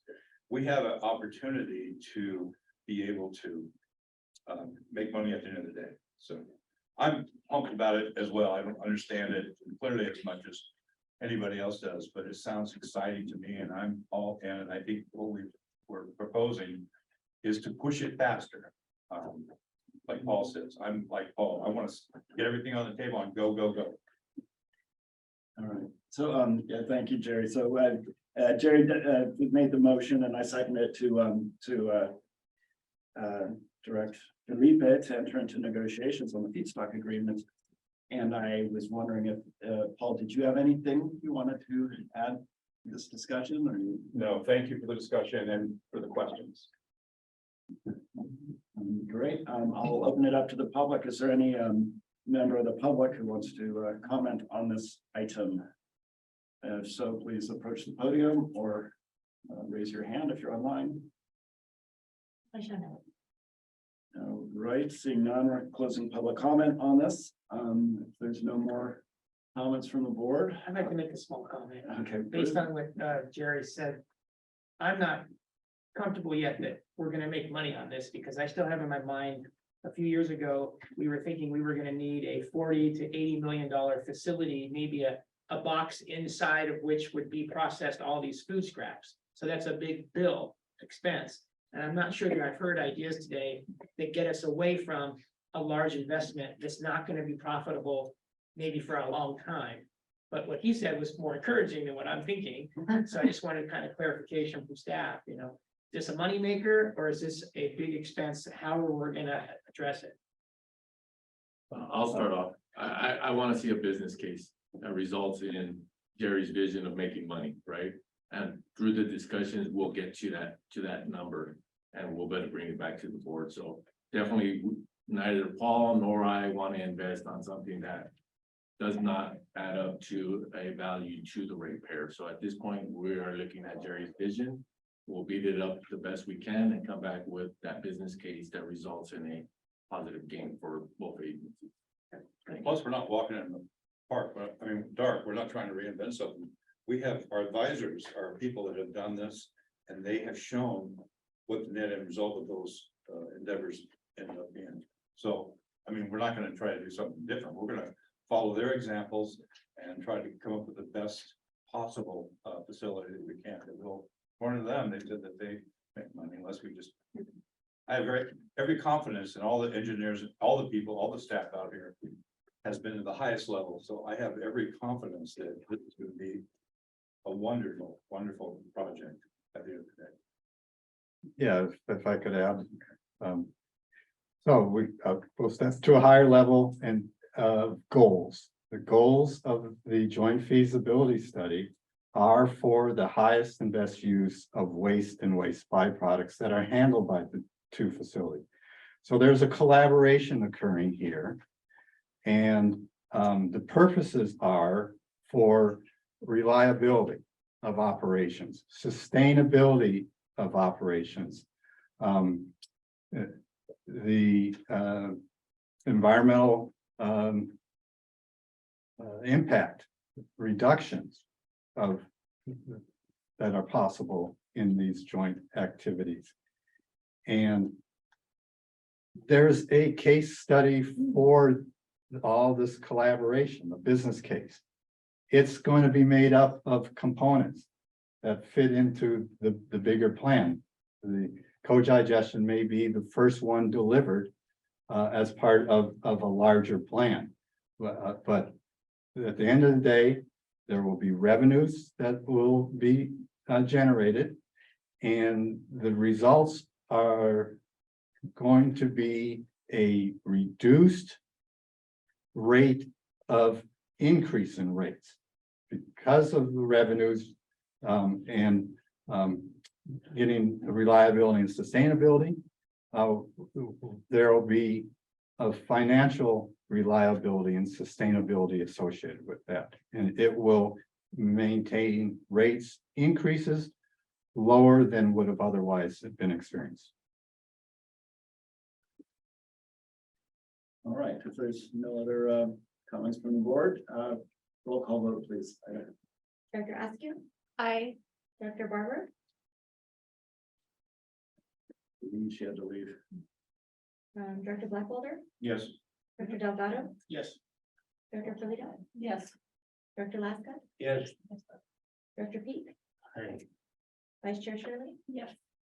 Dr. Campbell? Chair Campbell? Yes. I thought of that. Motion passes unanimously. Thank you, Ida.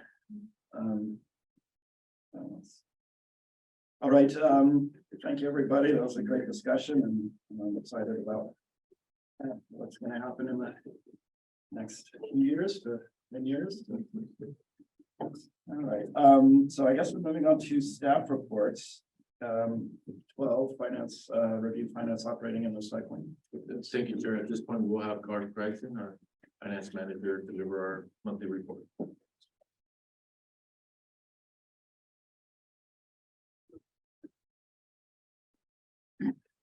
Morning, board members. Gonna do a quick summary of what's happened in the last month of January and where we are year to date. January was a pretty similar month to December in terms of revenue, expenses, and our net income. We were slightly below our net income budget for the month. But revenues were over budget, and the expenses were slightly over. Year to date, our revenue, our tip fee revenue is about $900K over budget. Couple of reasons for that, or probably the primary reason is we're seeing a higher volume of traffic coming through the scales. which is being attributed to customers that used to go to the Sun Street facility in Salinas are now coming here. And we're seeing that in not only our volume that's come in, but in our traffic volume. Historically, it's been, we measure the number of vehicles that come across every day, and a day that was 800 vehicles or more was considered, wow, that was a big day. And now that's kind of become the norm.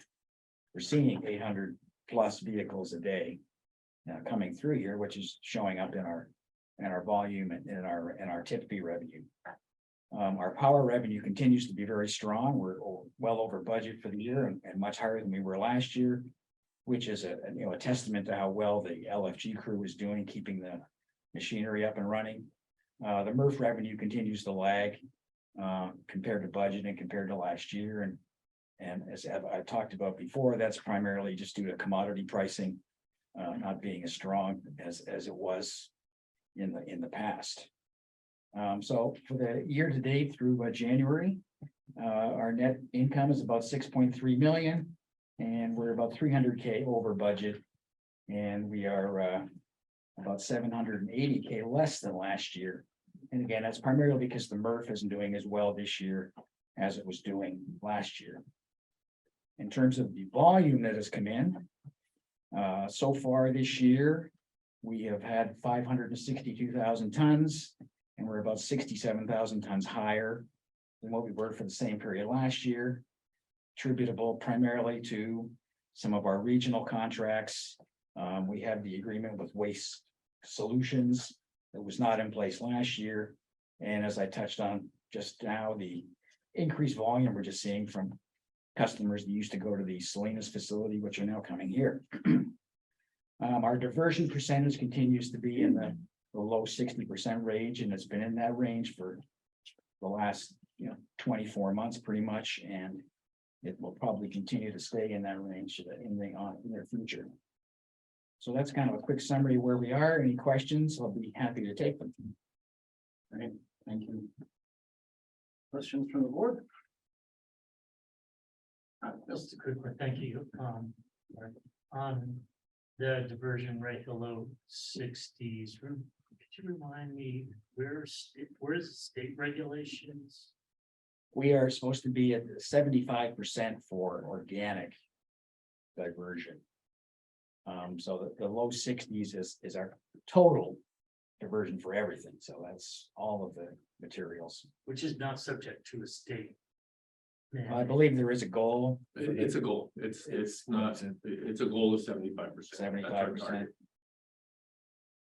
And I think it was mentioned at a previous meeting by one of our public education members that nobody is getting 75% diversion. So we're not, completely, missing the mark compared to how everybody else is doing.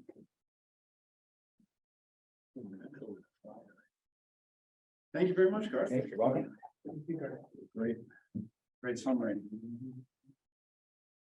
All right, moving on to item 13, update on public education, school outreach, implementing sorting and food scrap composting for. All right, thank you, Chair. Today we have Olalis Barajas with ReGen Monterey.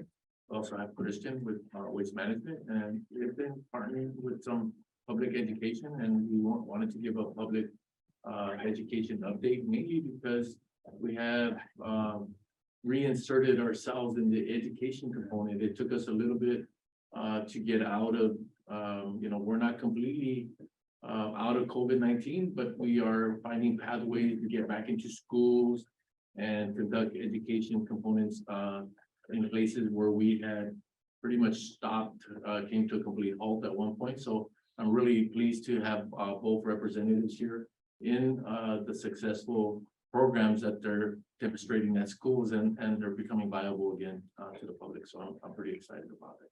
Thank you. Thank you, Felipe. So hi, good morning, Chair Campbell and Board of Directors. My name is Olalis Barajas. I'm the Public Education and Outreach Specialist here at ReGen Monterey.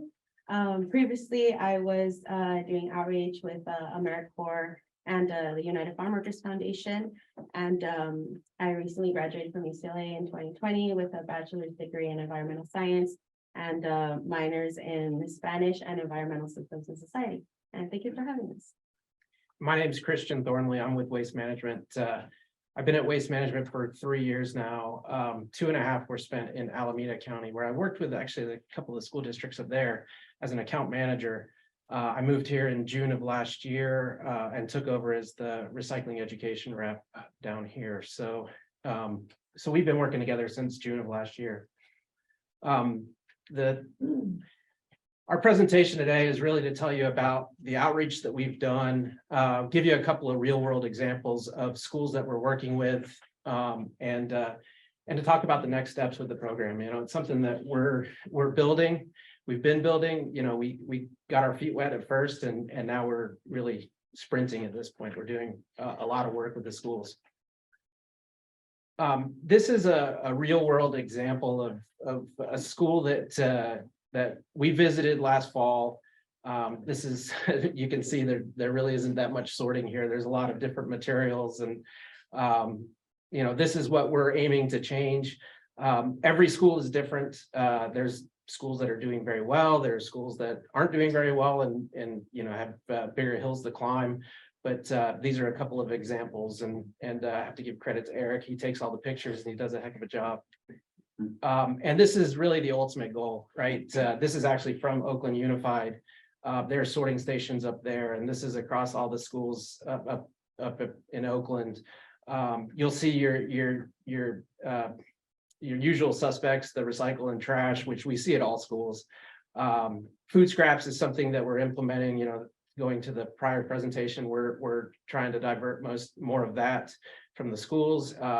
You'll see your trays. So trays oftentimes take a lot of space in the trash container, so they need to be separated out and stacked.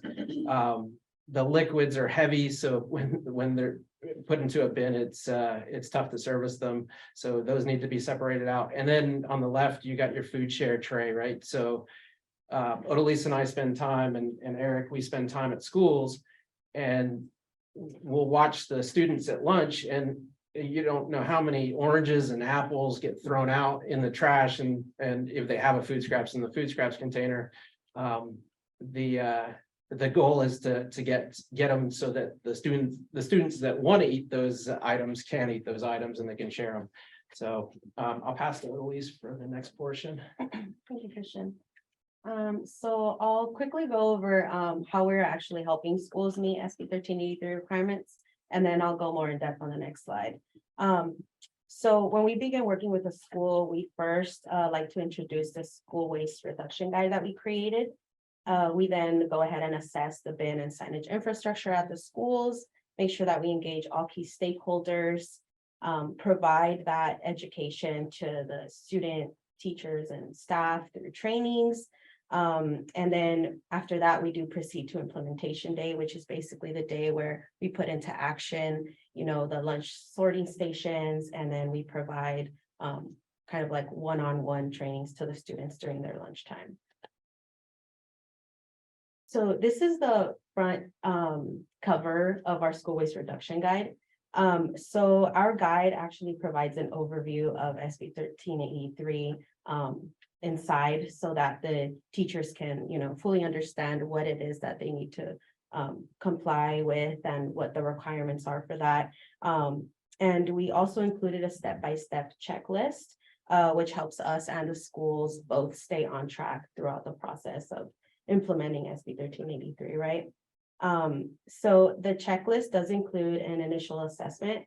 This usually looks like a lunchtime observation. So we go into the school and we meet with the custodians and the janitors. We definitely look at the challenges and successes that the current school program has. And we do this all in coordination with the school champion. So this can be a teacher, staff member, or even a volunteer who's a committed individual in helping the school build a successful program. We then report back to the school champion our findings from that, you know, initial assessment during that observation period, and we provide recommendations and also schedule dates to install the infrastructure, to provide the trainings, to conduct an optional lunchtime sorting audit as well, if that's something that the school's interested in. We, like I mentioned, engage the key stakeholders and provide the trainings, right, to the staff and students and the teachers, and even the green team if the school has one, and if they don't have one, we help them build one. So that's usually a lot of fun. And of course, we just continue providing the continuous education to the school as needed and as requested as well. And so here are the school districts that are in ReGen service area. So there's Monterey Peninsula USD, who currently has implemented 12 campuses with SB 1383. We've also met with district staff at Carmel USD, and we plan to begin implementation soon. Pacific Grove USD has both elementary schools participating, and they're actively receiving resources from us, like student training, and we're planning to do staff training soon as well. And there's also several private and charter schools that we work with. We've fully implemented at Big Sur Charter School and Monterey Bay Charter School. So I'm going to talk a little bit about Monterey Bay Charter School because it was a big project, and you know, Odalise and I being fairly new at the beginning of the school year last year, you know, we were like I say, figuring things out. So so last September, October, we visited the school. There was a champion at the school who we're working with. She reached out to us and invited us to the school. We did observation. We looked around campus. Where are your containers? Where do the students hang out at lunch? Where you know, is most of the waste coming from? We did our analysis, and Odalise did a great job. She set up with the school, sorry, I'll change the slide, but she set up with the school to do a couple of days. So we actually were invited back to the school to do a training day. And I've never seen something so complete with a school where we were able to touch every student on campus with training. We presented to the student council, who is actually the leaders, and I'll highlight them in a minute, but the student council, we talked to the entire student body. We were invited to do an assembly, and Kristen with the ReGen team got to get up on stage and act like a 12-year-old again. It was great. It was fun. It was a game, and invited students on stage to play a game of sorting and really teach them what goes where. And then we were given time at the staff meeting. So we talked to all the teachers. Eric gave that presentation. So we really, I mean, everybody on campus got training from us that day. And then 3 days later, 3 or 4 days later, we went back for implementation day. So we were there at their lunch period. We helped them set up. We, you know, chose where the best places for the food station, the waste stations would be, and help the students as they brought their food. We helped them with their sorting. We helped the student council, because they're going to be the ones who they're the trainers, that they're the ones that are going to be helping the students moving forward. So it was a really complete day, and a couple of days, and really effective with that school. And just to, I mentioned it, but sorry, I'm struggling to change the slide here. I don't know. I pressed something, but just to highlight the student council, it was a bunch of very engaged students who asked really good questions. This is a picture of them, but they asked really good questions, and they're the leaders on campus. They're actually, a couple of their parents came out to help us as well. So just wanted to highlight them, and they're the champions at the school, and they're going to lead the program moving forward. So these are the type of students we want to get with and help us grow our program. And I'm gonna pass it back to Odalise for Marina Vista. Thank you, Christian. Yeah, so I'll go ahead and highlight Marina Vista Elementary School. They are part of MPUSD, which is the biggest school district that we actually work with. So Marina Vista. So in the fall of 2021, we actually piloted an organics program. And so having the admin staff involved and encouraging program participation is essential, right, to our program rollout. So it was great that this was actually spearheaded by the school principal and other MPUSD district staff. And then come in the fall of 2022, we have been able to support the school district's sustainability team with kitchen staff and student trainings. At Marina Vista, actually, we focused on providing lunchtime assemblies in coordination with the school district staff. And that just helped ensure, you know, the school-wide sorting education and rollout of the program. And that was actually a lot of fun. As you can see on the photos, the students were very engaged. And we were able to assist with the creation of a green team at their school, where we got the chance to provide one-on-one training education to the student volunteers. And so while we develop these SB 1383 programs at school, something that we have to keep in mind, and we like to keep in mind, is that no situation is the same at any school. So we're able to flex our program and build it based on, you know, the school's needs and capabilities. So these photos here are of some of the volunteers for Marina Vista's Green Team.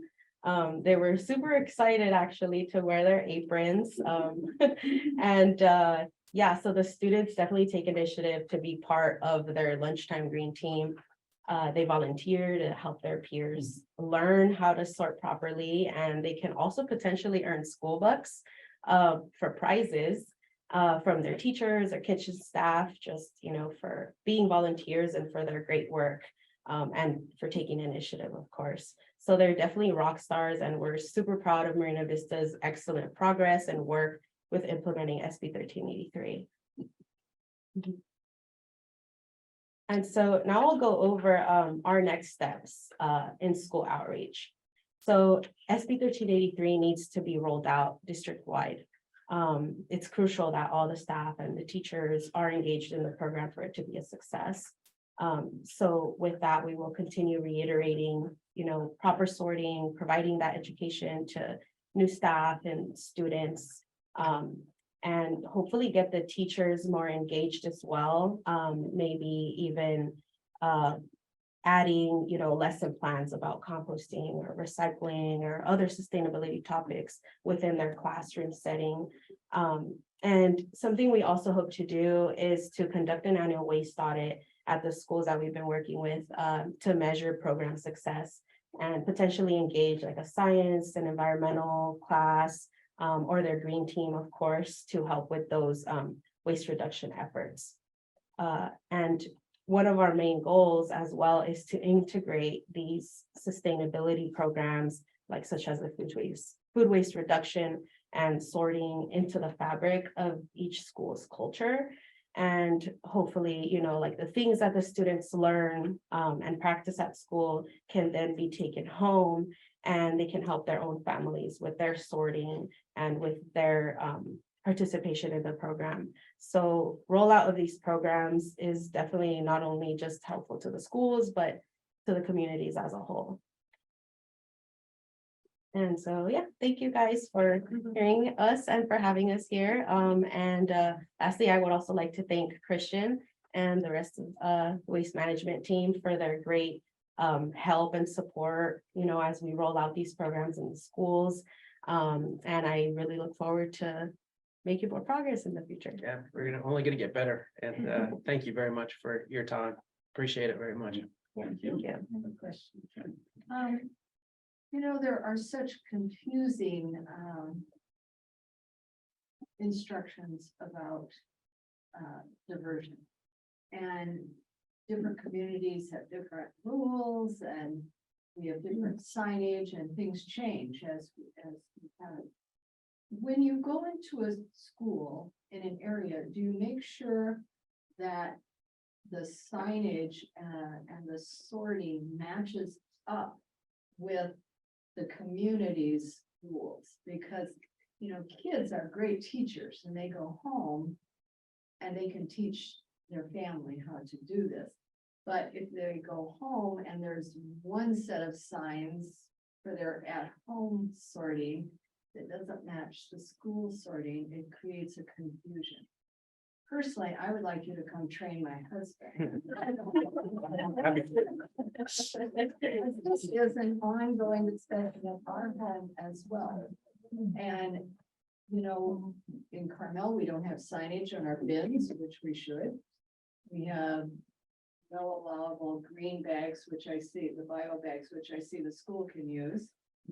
So until we kind of all get on the same page, whenever there's confusion, it's an opportunity for people to say, oh, well, it's just too much bother. I'm not gonna do it. So I'd really like to see when you report back to us, if you have looked into, does the school sorting instruction match the neighborhood? And so on and so forth, because I think consistency would be very, very helpful. I'd like to just add a comment to it. We do work with the TAC committee that consists of all the member agencies and the haulers. And in the conception of 1383 at the beginning of 2022, that TAC committee was really formed for that a specific reason. So we've had probably 2 decades of, I'm gonna do it one way, they're gonna do it another way, the school's gonna do it another way.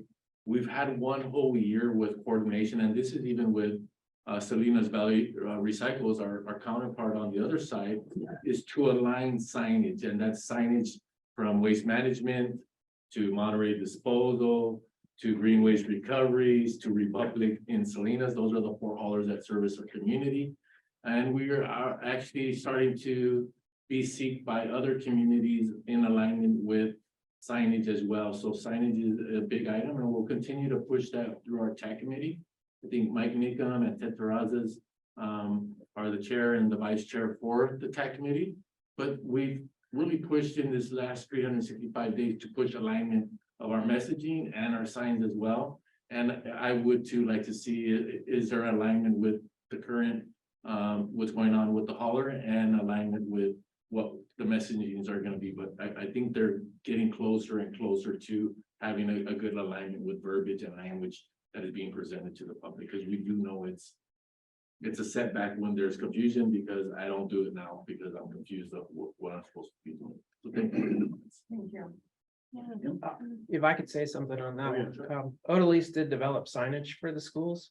And it's it does align with what can go, what can be sent to each receptacle in the communities. She actually, her and Eric worked together getting pictures of items that they were finding at the schools. So items that we were observing were going into their receptacles and using those items on the signage at the schools. So she's distributed signage to, I think, PGUSD, MPUSD, and Monterey Bay Charter. So they're getting that signage, and we can share that with you. Just a follow-up question. I haven't had children in public schools in years. They're in their 30s and 40s at this point. But the old school lunch program, which I remember, was everybody got a tray with identical things on it, whether you wanted all that stuff or not, which leads to, in my opinion, more waste. Yeah. Than if you allow a child to choose whether to have an apple or a banana or whatever. And I don't know how the school cafeterias even work at this point, or if it's all bring from home, but there could be discussions about a better way to distribute, so there's less waste that goes into the food bin right from the get-go, and then it wouldn't involve one child touching it and putting it back and having to deal with that. It was more choice, because I know when I was a kid, every red apple that was beautiful but was mush inside went in the trash can. Yeah. So we've actually, throughout, you know, the outreach that we've been doing, we've noticed that some schools actually allow their students to only take items if they're going to eat them. And part of, implementing SB 1383 is also encouraging the school to have a food share table, which helps them place, any uneaten like items in there and then allows other students that might still be hungry, to have, to take that additional food. So actually recently we were at PGUSD at an elementary school and we started that, right? They hadn't been, like they didn't have a food share table and we started collecting like a bunch of like milk. And then that milk was just being taken by other students like within seconds. And at the end, we ended up just having like 2 little cartons of milk versus, a whole ton that would have, if it wasn't in place, they probably would have been tossed out, right? So that's something that we're also working with the schools to help reduce that and to encourage other schools who are still having like the students, take certain items because sometimes, it is like they have to take them, right? It's part of a regulation. So we're trying to encourage that change of behavior as well. Thank you. Thank you. Yeah, just want to thank you for what you're doing. Like, I just love it. So thank you. Thank you. I do have a question. So the organic waste that comes from schools, is that part of our commercial organic waste stream or is that or is that considered residential? Yeah, so that's actually part of our commercial stream. So that kind of, so because of that, they are allowed to use compostables. But during our outreach and education, we always emphasize that, to try to not place as many compostables in the compost bin because they don't really break down, right? So yeah, and then we like show them and educate them about everything. So we just try to make them be aware of that difference of the commercial and the residential stream. And you'd be surprised, like students really get it and they're really on it. Yeah. I'm glad you're making that distinction because it's confusing to me when I'm out and about at restaurants and I see, oh, they're accepting this, but at home I can't get that. So making that distinction is great. I'm curious, what would you see as sort of the biggest barriers when you go out into the schools? What would be the top 2 things you would say this is the biggest thing we have to overcome? I think, she talked about buy-in from the schools, right? So we have to have the principal involved. And it's kind of hit or miss with the principals. And we just have to have buy-in from the schools. We were actually very fortunate. In December, we were invited to speak to the MPUSD Board of Directors at their monthly or quarterly meeting. So with that one, it was getting buy-in from the district was kind of handed to us, which was nice. So from there, it's the board talking to the principals and saying, hey, you need to be on board with this program. But most are, but I think that buy-in and having that champion is a massive thing, and it's not easy to find everywhere. That's something. Yeah, absolutely. And I have a daughter at Monterey High, and I know there's a group selling chocolates to raise money for recycling and compost bin. I'm like, why do they have to do this? They should just be given bins? Like, is that an issue? Like not having receptacles for this? Is that why they have to sell chocolate? To be able to compost? Yeah. So it can be because, so for schools, just in terms of we have been providing signage infrastructure, but the bin infrastructure, it is the school's responsibility to kind of get that. But we have been able to donate some bins to certain schools. So that's been something that we've been able to provide. But that's probably why they're selling chocolate. Well, I'm buying chocolate. And the challenge is having it uniform too, right? So, you want kind of the bins to look similar that they're using. So, that's a challenge and something that we have to work with them on. Some schools have big budgets and some schools don't. So we have to work with that. So. Thank you. So this is great. A couple just thoughts to throw into the mix. Former school board member at MPUSD. I know that the commitment of the district really is shared. So thank you for reaching out to them. And I'm sure that they'd love to welcome us all for lunch in one of their cafeterias. If we want to go to be part of the audit, they're really proud of the nutrition program that they've got in place for students. And in California, we're now providing lunch to all children, which is a really big deal. So I'll just throw that invitation out on behalf of the district. I had an opportunity to chaperone a field trip of fifth graders last month, and it was wild. And I don't know how teachers spend time with that level of energy all day. But one of the conversations that I had in the car with the kids was, you know, what other places would you like to go for field trips? And the landfill was at the top of the list when we kind of did a little brainstorm. So I'm not sure if you want to welcome that kind of energy here, but I think it would be a big deal for those kids to see. There's just something about when you take a tour of that MRF and when you see the scope and scale of our landfill, things click for certain kids in the way they're not going to click for other kids.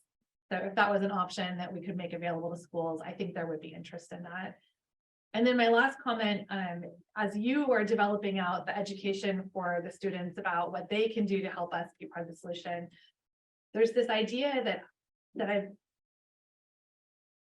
if there's ways to include career opportunities within this world, and expose kids to the opportunities within local government to be, you know, to think about their future, to think about, you know, what are all of the different jobs that go into our waste management systems, our recycling management systems, so that it starts to open some of those doors for them to think about, this is something that I can do, and how do I get from here to there? I think there'd be a lot of benefit for us as we think about our future workforce, and investing in that education early. And again, to that point, I was driving carpool and we were sitting in traffic on Highway 1. And I ended up having a 10-minute conversation about transportation infrastructure and all of the different decision-making and engineering concepts that go into traffic. And these kids were so interested, they were so engaged. And I don't think anyone had conversations with me like that when I was a kid. And I didn't know that there were all of these career opportunities within local government to be, to make a difference. And this is when they're really paying attention in that, you know, sixth, eighth grade. So thank you for the work you're doing. Those would just be my suggestions and comments if there's ways to incorporate them. Thank you. Yeah, thank you. Thank you. Thank you so much for your suggestions. We're discussing actually within our public education team, maybe the possibility of, you know, going back to like student tours and stuff, but that's still like in the works and That's a lot of work. Yeah, so that's to be determined. But yes, thank you so much for your suggestions. And it's great to hear that the students are very interested in that and all of that. And I think that that would be something nice to. Bruce? Thank you. You showed a 5-gallon bucket of liquids. What's the approved disposition of liquids? That's a good question. I'm not sure. Something I have to find out. So what would you do with the milk? If they didn't drink the milk, what would you do with it? Yeah. No, So- I see somebody in the back. Come up, introduce yourself. Yeah. Rebecca, I'm contracted through MPUSD to lead the Eco Ambassador Program and also to work with our public outreach here to educate the students. So I've been a part of the waste audits that they've done, and I work closely like with the custodial and the kitchen staff to try to like be there at lunchtime. And basically what happens to the milk bins is that there is like a drain usually in like the custodian's space, and they are emptying that out to the drain. It catches the cereal on the top that they put with the food, and then it goes down into the drain. And I think it works well, but I think that the bins, they are a little bit of a hassle to clean out because of like the smell of rotten milk and everything. But basically daily they'll do that. They'll just like hose it out and it just goes into that liquid. The drain, does it go into the sewage? That's my assumption. Yeah. It comes over to Digester. or things like it, and then they put it through digesters and get gas out of that. So, Director Rudasky, we've got a new acronym which was fatties, oils, and greases Oh, yeah. that go down the drains that will wind up at a treatment facility that will help generate gases or biofuels. Okay, so for most homes, if you have liquids like milk, then you would pour it down the garbage disposal. Or you pour it in the toilet.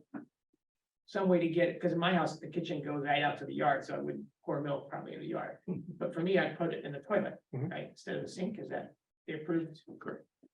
Yeah, all right, and then it just seems like this model is great when there's people like you, but you can't be at every school. You can't give a 1-year review at every school or a 6-month review at every school, so you rely on these champions.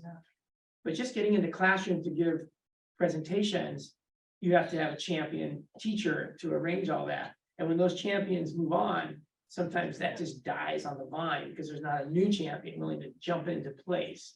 So is the model severely deficient in being dependent on volunteer champions, buy-in from administrators and teachers and custodians who don't get any more money for buying in? They're not fined if they're not buying in. They don't get incentivized if they do buy in, except feeling good inside.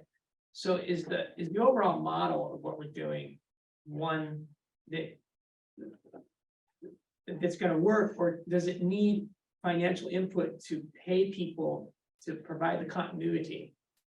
Yeah, so, I mean, of course, I feel like, they would like to be paid, right? So, for example, Carmel, USD, they just hired somebody to be like the specific set, like sustainability, like director for their school. And so that person would be like the main point of contact and the champion. So I think that, we have spoken to other school district staff, and we always encourage that, for there to be like a champion, right? So for example, like with MPUSD, they also have their sustainability team who, which Rebecca is part of. And that's their main focus, right? That like reiterating the education, reiterating proper sorting to the incoming students, because yeah, like you're saying, they change, right? And the teachers change as well. So that's always something that we like to emphasize to the schools, just how important it is to continue that education and to continue providing the students with the resources. So it's basically like a nonstop type of program, right? Because it has that continuous education. I don't really see it as, I think we don't really see it as like something that will just go in once and then it's done and then it's set to go. It's just the continuous education. And just to add, we went to Crumpton, which is a school in Marina, with Rebecca, and you'd be shocked how good they're elementary school students and how good they are at sorting. It's really, I went in and it was like, I didn't think it was going to be like this. So they're really good. And, if they're trained well and obviously they're going to grow and move on to different schools, but hopefully they're, instilling that in the younger the kids below them. Does it get better or worse with age? Well, it becomes more of a challenge because high schoolers eat all over campus, right? They don't have a cafeteria or a dedicated area. Some go off campus. I mean, that becomes a challenge, and plus high schoolers like to rebel a little bit. We actually the last couple of weeks we've been at Marina High School doing presentations to their culinary class over there, and I'm going to tell you that it was our first time going to a high school, and I was nervous. High schoolers, teenagers make me nervous, and they were all polite, engaged, good questions. It was really surprising as well. So hopefully we instilled some good thoughts in them. But yeah, it's much different. Yeah, and then something that I also wanted to add to your comment and suggestion was that we've actually also been encouraging schools to share what they've learned between the schools, so like amongst the school districts. So we provided the school waste reduction guide and signage, and we've been encouraging them to invite, like, for example, when the principal is spearheading, like they're the champion, like they're on it. We've had conversations with them to encourage them to talk to other school principals and invite them over to their school to see, what it is that they're doing, because like you said, there's only so much bandwidth that we have, right? And there's so many schools that it's hard to reach to every single school in every single district within 1 year. So that's a way that we're also trying to encourage that just spread of education within the schools as well.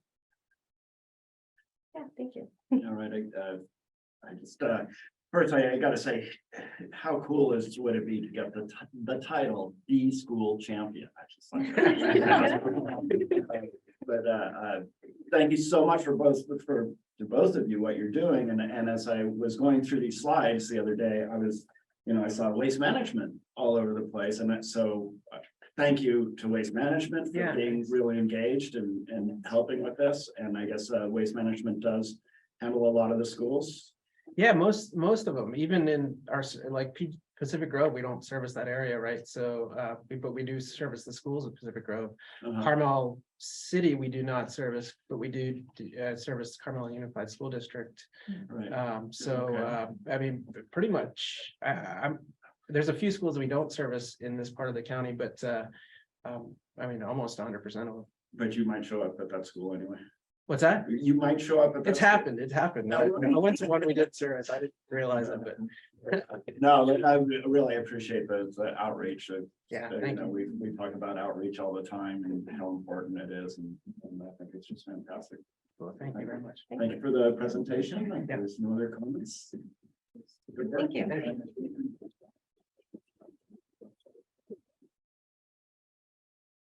All right, on to the TAC. Thank you, Chair. At this time, we have Kristen O'Hara, our Manager for Communications and Education. We'll be presenting our TAC items today. Good morning, Chair Campbell. Good morning, Board of Directors. Thank you for being here today. I'm filling in for Zoe Schultz, and my name is Kristen O'Hara. I'm the Communications and Public Education Manager here at ReGen. And thank you to my team for doing such great work.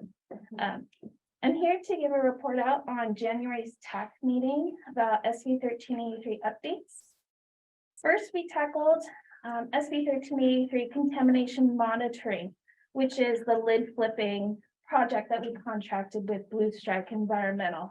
It was conducted at the end of October through November, and it was successful in partnership with Green Waste Recovery and Monterey Disposal. The monitoring was largely around contamination, and each route had about 25 lid flips. So we took a look at that, and the data was entered into Recyclist, and your staff is all trained on how to access that. We're about to head into our next phase of lid flipping, but we'll give that update later. The Carrot Edible Food Recovery app is under contract. ReGen is under contract with Carrot. It is a food donation app so that when restaurants and food generators have extra edible food that could be eaten, it connects those with food to those that need food. So we're really thrilled to have this under contract. It's a wonderful way to rescue food and donate the surplus food directly to local nonprofits. The first 4 years of the app's use in Monterey County are being funded by pooled CalRecycle local assistant grant funds from ReGen Monterey's and Salinas Valley Recycle's member jurisdictions. And pricing is based upon the tier 1 and tier 2 generators, which include grocery stores, wholesale vendors, food distributors, large hotels, restaurants, healthcare facilities, education agencies, and large venues identified in Monterey County. And we're working with Carrot for an extension of their services and their time. So we're really excited to see that launch. Recyclist is the platform that we use to track compliance with 1383. And at January's board meeting, or excuse me, TAC meeting, the ReGen staff was able to give a tutorial to all of the member agency staff. So teaching them how to identify tier 1 and tier 2 generators and just check the list to make sure it was accurate. We reviewed the SB 1383 organics collection waivers from the city of Carmel by the Sea and also by the city of Seaside. And these waivers allow for select businesses and multifamily residents to apply for waivers that would allow them to not have organics collection. And these waivers would be issued because they don't generate enough organics. Let's say they're like a gas station. They're not going to have a lot of food scraps there. And then also physical space limitations. So I'm looking at Carmel by the Sea, a lot of limited space, the back of the house. So that was really wonderful to have those jurisdictions share amongst our other jurisdictions samples that we could easily replicate across all areas. We promoted the community-based social marketing workshop that was scheduled February 7th, 8th, and 9th. ReGen Monterey, along with the Monterey Bay Aquarium, Salinas Valley Recycles, Central Coast Community Energy, and the local chapter of Surfrider Foundation to help sponsor the virtual training on community-based social marketing. The training consisted of 3 half-day sessions held virtually and focused on fostering behavior change in the areas of environmental, the environmental healthcare safety for our Monterey County, Santa Cruz, and San Benito County areas. And so we encourage all members from each of the jurisdictions to attend that training. It was super informative, and we'd love to share more about that with you in the future. And lastly, we are required to procure compost per 1383. It's the SB 1383 procurement regulation that requires us to have a phased-in approach for buying compost back. We're putting all this food into the system. The end result is compost, so we have to procure that back. So after the passage of AB 1985 Rebus, which set revised phase-in procurement targets for 2023 to 2025, we actually decided to procure 30% of the target in 2022. And with coordination with Keep Day Company, we were able to successfully do that on behalf of all member jurisdictions. So we're really thrilled. There was no requirement for 2022, but we did it anyway. We said, we're gonna get ahead of this and kind of pave the way for every other county in California. So we're really excited. We're doing super well with compliance with 1383, and our team continues to dig in to what's really put in front of us, 1383. And I will take any questions that you might have. I see Mike has his hand up. If you would like to add, please do. Go ahead, Mike. Yeah, this isn't a question. It's more of a recognition. We've had a long-term participant on technical advisory committee, Agnes Margalet from Carmel by the Sea. And over the past few years, she's really provided a lot of leadership and support. And she recently left the city to take a position with the University of California to do some of the same type of work. And I just wanted to recognize her contributions. I mean, this is a perfect example where, she was way out in front on some of these things for Carmel by the Sea, and then she could share it with all the other groups. And I really think that's really a strength of this technical advisory group, because it's reducing the cost for all these jurisdictions to make sure all of these, when something that's required for every jurisdiction, if we can do it together, it's a lot cheaper than if we have to do it individually. Great. Thank you for that recognition and of course for everyone's great solid work on this. Bruce? Thank you. The physical limitations part of the waiver. My concern is that apartment complexes who haven't had the space for another bin, they're lucky to have a little concrete place to put their trash and recycling. They're not going to have space for another, organic scrap. So that my concern is they apply for a waiver, they get it. Then the people who live in those apartment complexes are already underserved relative to single family homeowners. And now they're going to be underserved where they can't participate in this whole new organic processing. So what's is that a downside to this waiver program that anybody can get if they say I don't have space? Yeah, it is a downside of the waiver program. However, we're constantly looking for grants to potentially offer to the multifamily sector that is largely underserved. And looking for money essentially to do, look at their enclosures and how can we do redesigns to account for the multiple bins. So we're constantly looking at how we can better serve those multifamily residents that largely make up a huge portion of each of our jurisdictions. So we are looking for funds to address that. Okay.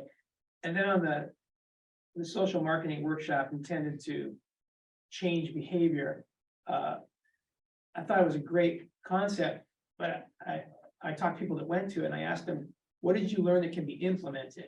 Like what behaviors can I help you now that you know what to do? How can I help you do that to change behaviors? And they didn't come up with anything. It was more like a positive ideas.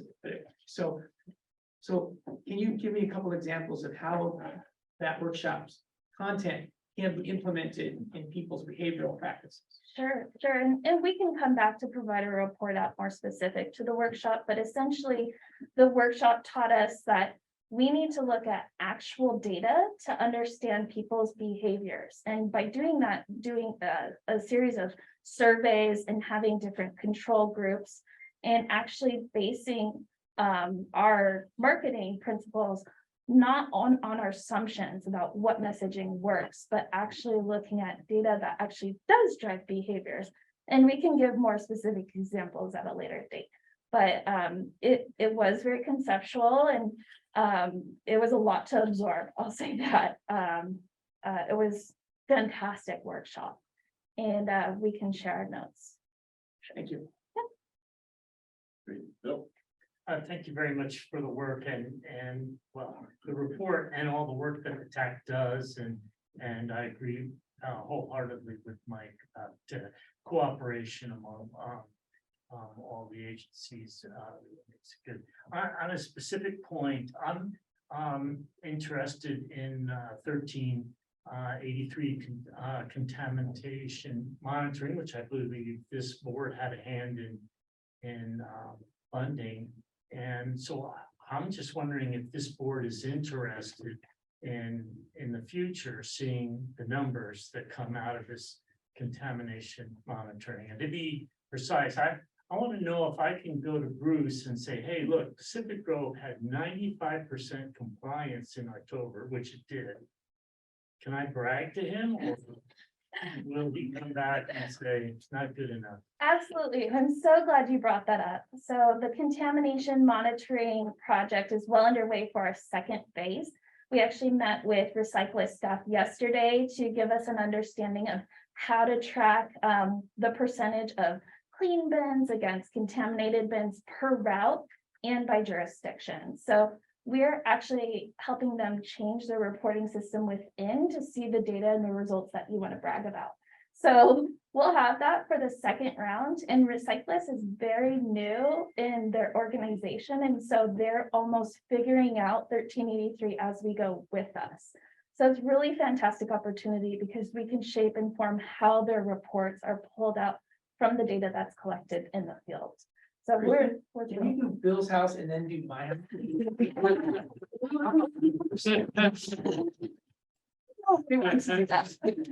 get it down to the address? Yes, they do. I saw the report. By address. I will tell you, the next round of lid flipping occurs in the beginning of March. So I'm not going to tell you the exact dates, but be on your best behavior then. Yes, Karen. Yes, I am not a fan of the waivers being in perpetuity. I hope they're not. I hope that they are, the businesses that apply for a waiver are required to continually see if they can change their procurement or their storage areas to see if they can improve so that they can partake in it. So I do hope they're not in perpetuity. I know we have a few restaurants in Carmel that receive waivers and I look in their garbage bin area. I think they can do a better job of organizing them. And I know we have small spaces in Carmel. We don't have alleyways like a lot of cities, but yeah, I think they need to rise to the occasion to find other solutions eventually. I wholeheartedly agree. And it is the city staff that is issuing those waivers and not the hauler Green Waste Recovery. Green Waste Recovery is going in, providing the education on how to sort, how to do things properly. And then if a waiver is requested, is then referred to city staff to investigate and then also visit that business. So great feedback. Thank you. All right. Just a little bit of follow-up. So ultimately, it's up to the jurisdictions to fulfill the obligations of 1383. It's the TAC and the organization that is helping all of us do this, but But when it comes down to it, it's gonna be the jurisdiction that gets penalized if there is any sort of punitive action taken. That is correct, but that's why the TAC was formed, to prevent that from happening, so that our staff is dedicated to creating all the processes to prevent any compliance issues from happening. And 2024 is the enforcement period, which is less than a year away. So in the TAC, we're preparing for what that's going to look like, and what processes need to be established at the city and county level. Thank you. That's great work and a great report. Thank you. Anyone else? All right. Thank you. Sure, thank you.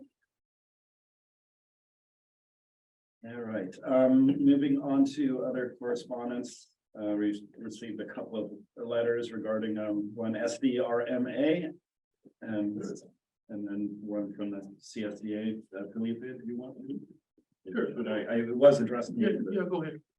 It's basically the SDRMA is an organization which handles our insurance. Correct, or workman's comp and insurance. And if there is any member of the board who would like to apply, they can get a copy of this application to be one of their directors, SDRMA Board of Directors, and it could be a member of staff as well. So Felipe, if you know anyone who wants to do that, but if somebody's interested in the SDRMA Board of Directors, let me know. And let's move on to 15, which is the CSDA Board of Directors. They're asking for nominations for that. So if somebody wants to be part of the California Special Districts Association Board of Directors, let me know. And the deadlines on each one of those are coming up. We need to receive for the SDRMA filing deadline is Monday, May 1st. And they need a wet signature, so it means we turned in by, whatever, by mail or in person. And then the CSDA is coming up more quickly, if I forget, the end of March. Okay, so again, if there's anyone, any of the directors who are interested, let me know. If you are on the board of directors, you'd be representing the coastal network from Santa Cruz down to Ventura. Any questions? No, you seem to have a lot of action, We have you have agenda item number 1 still. Yes, I know. I'm just checking on the quorum, making sure we still have a quorum here. All right, I do want to go to general manager. Do you want to do the first item? Rob, are you ready for that? Okay, so the first item of the consent agenda we've been pulled so we could actually discuss it a little more. That's the board teleconference rules, which effective as of March 1, 2023. Good morning, or almost good afternoon. Yeah.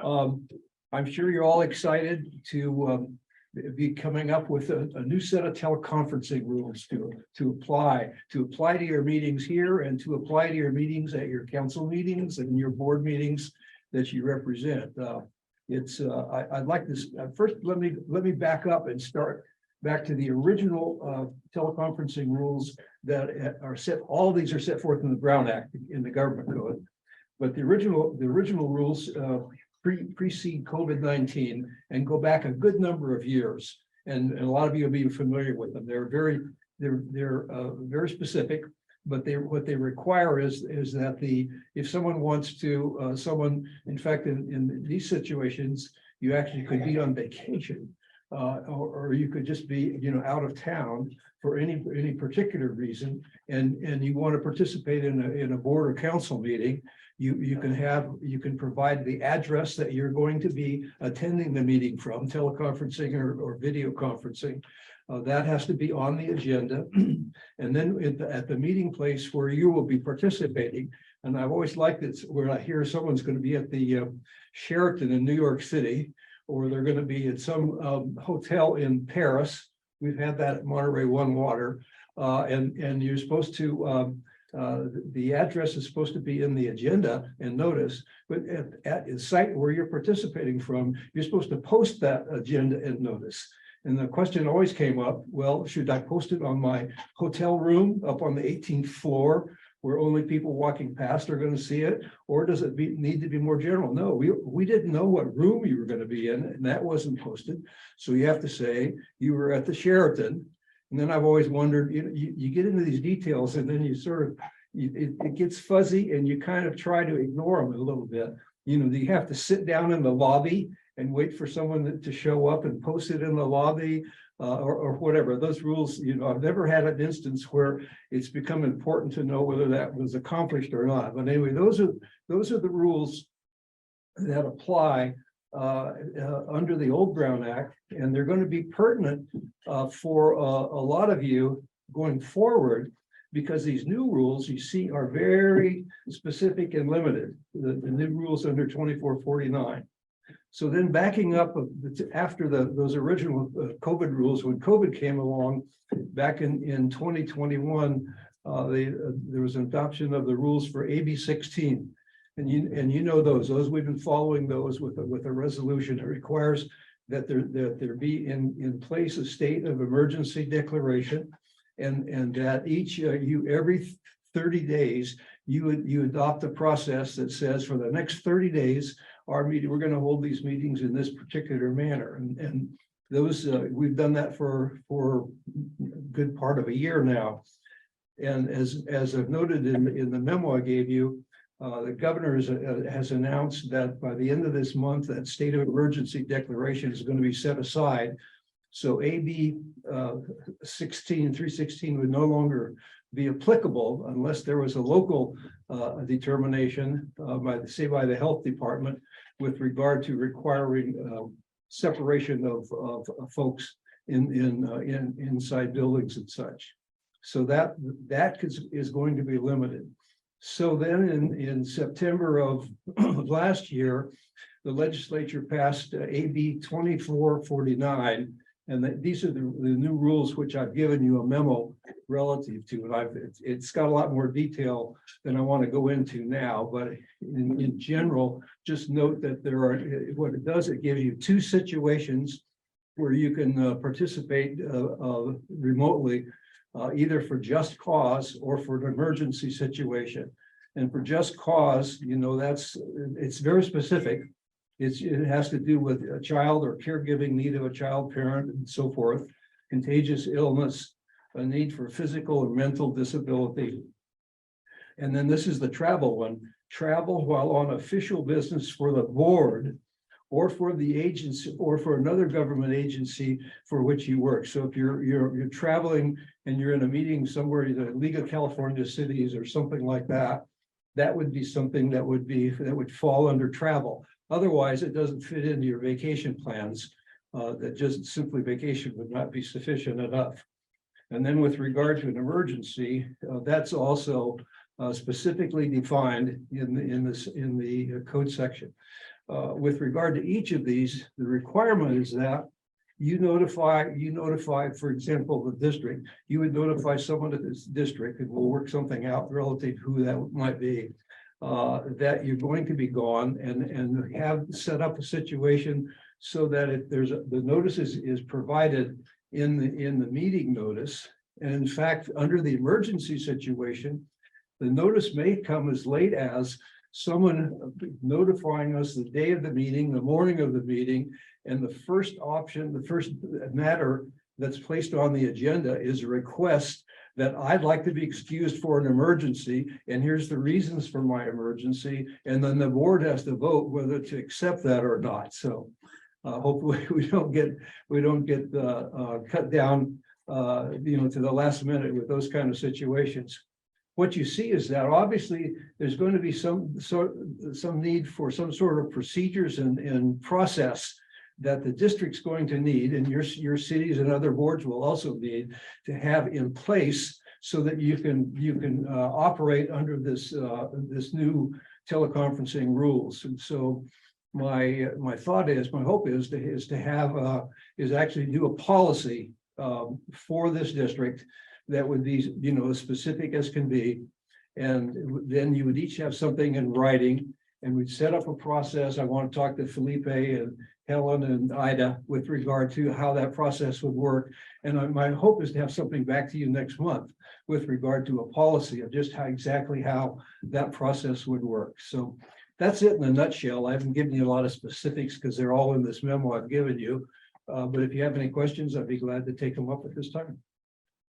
Let me, I forgot one important caveat and this is an important one. You can only use these rules, the just cause rule. You can only avoid a meeting, 2 meetings in a year under that basis. And then for the emergency, there's also a limitation, but in combination, both of emergency and just cause, you can't miss more than 3 meetings in a row. And you can't miss more than, under just cause, you can't miss more than 2 in a year. And under the combination, you can't miss more than 20% in a year.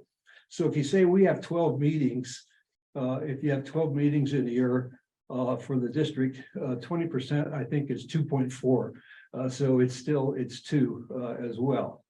The other process we'll have to work out is the distinguishing between board meetings and then also your committee meetings, because they're standing committee meetings, but I don't think we can combine them. I think they have to be dealt with it as two separate situations with regard to your absences.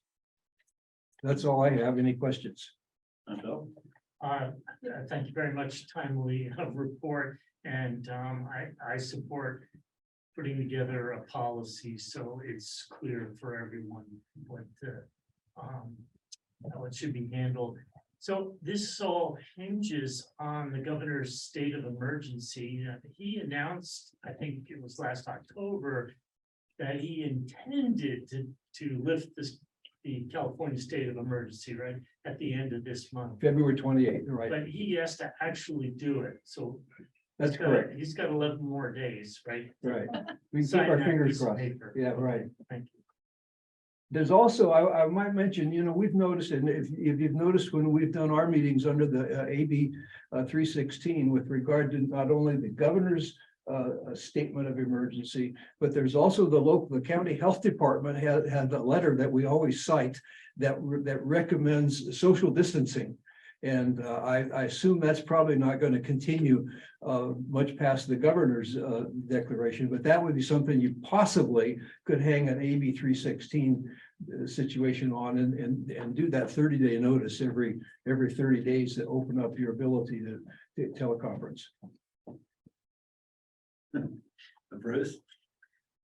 It seems to me the biggest takeaway is that maybe you're telling us we can't miss a certain number of meetings. But my question is it that we can't remote in for this certain number of meetings, or we can't miss and we can't miss a certain number of meetings? You can't. So like you were giving us the 20% rule. Right, 3 in a correct. row. 2 in a row, 3 in a row. Is that for remote participation or is that for just missing the meeting? That's for missing via those rules, the teleconferencing rules.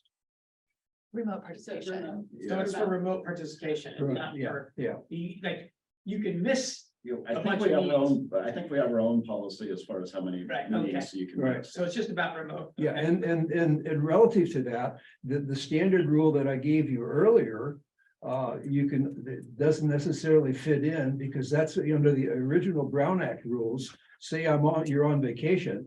I'm on vacation, I'm going to miss a meeting, and you can set up and the notice is given as part of the meeting notice, and you post it at the place where you're going to be participating from. That could be whether that's going to count as I don't think that will count under the 2 or the 2.4 misses. Right, so that's the big change, is that no longer for personal travel reasons can we participate in the meetings.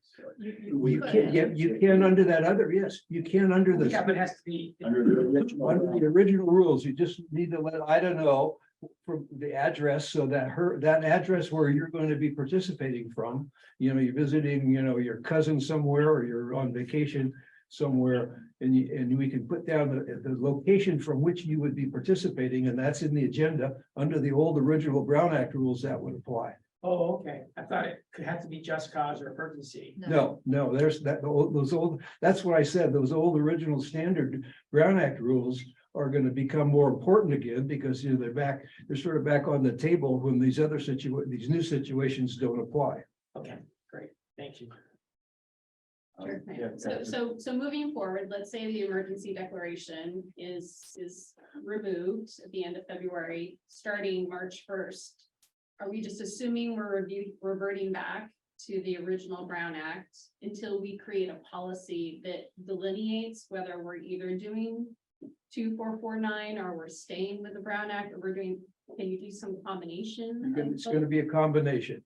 The original Brown Act rules have always been in place. They're gonna continue to be in place going forward. And now you're gonna have a layered on that, presumably with the declaration being set aside, with the 2449 rules. Okay, and then does that dictate public participation in terms of hybrid? Are we gonna include that in our policy? Once you've gone back to the, other, away from the AB 316, you no longer have to have a public participation via teleconferencing. You can do that if the board or the council decides you want to continue it, but you need not. But let's say we have a policy that incorporates 2449. Let's say I get sick, I'm using just cause, I'm gonna zoom in.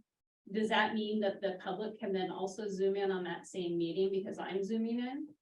It should be a policy, it should be a policy decision by the district or by the board or by your council. Are we going to continue to have teleconferencing by the public? Because just the fact that an individual is going to be, a lot of jurisdictions are saying, we are now back to in-person meetings. We're meeting, in the boardroom, in the council chambers, and we're not going to be doing teleconferencing for the public.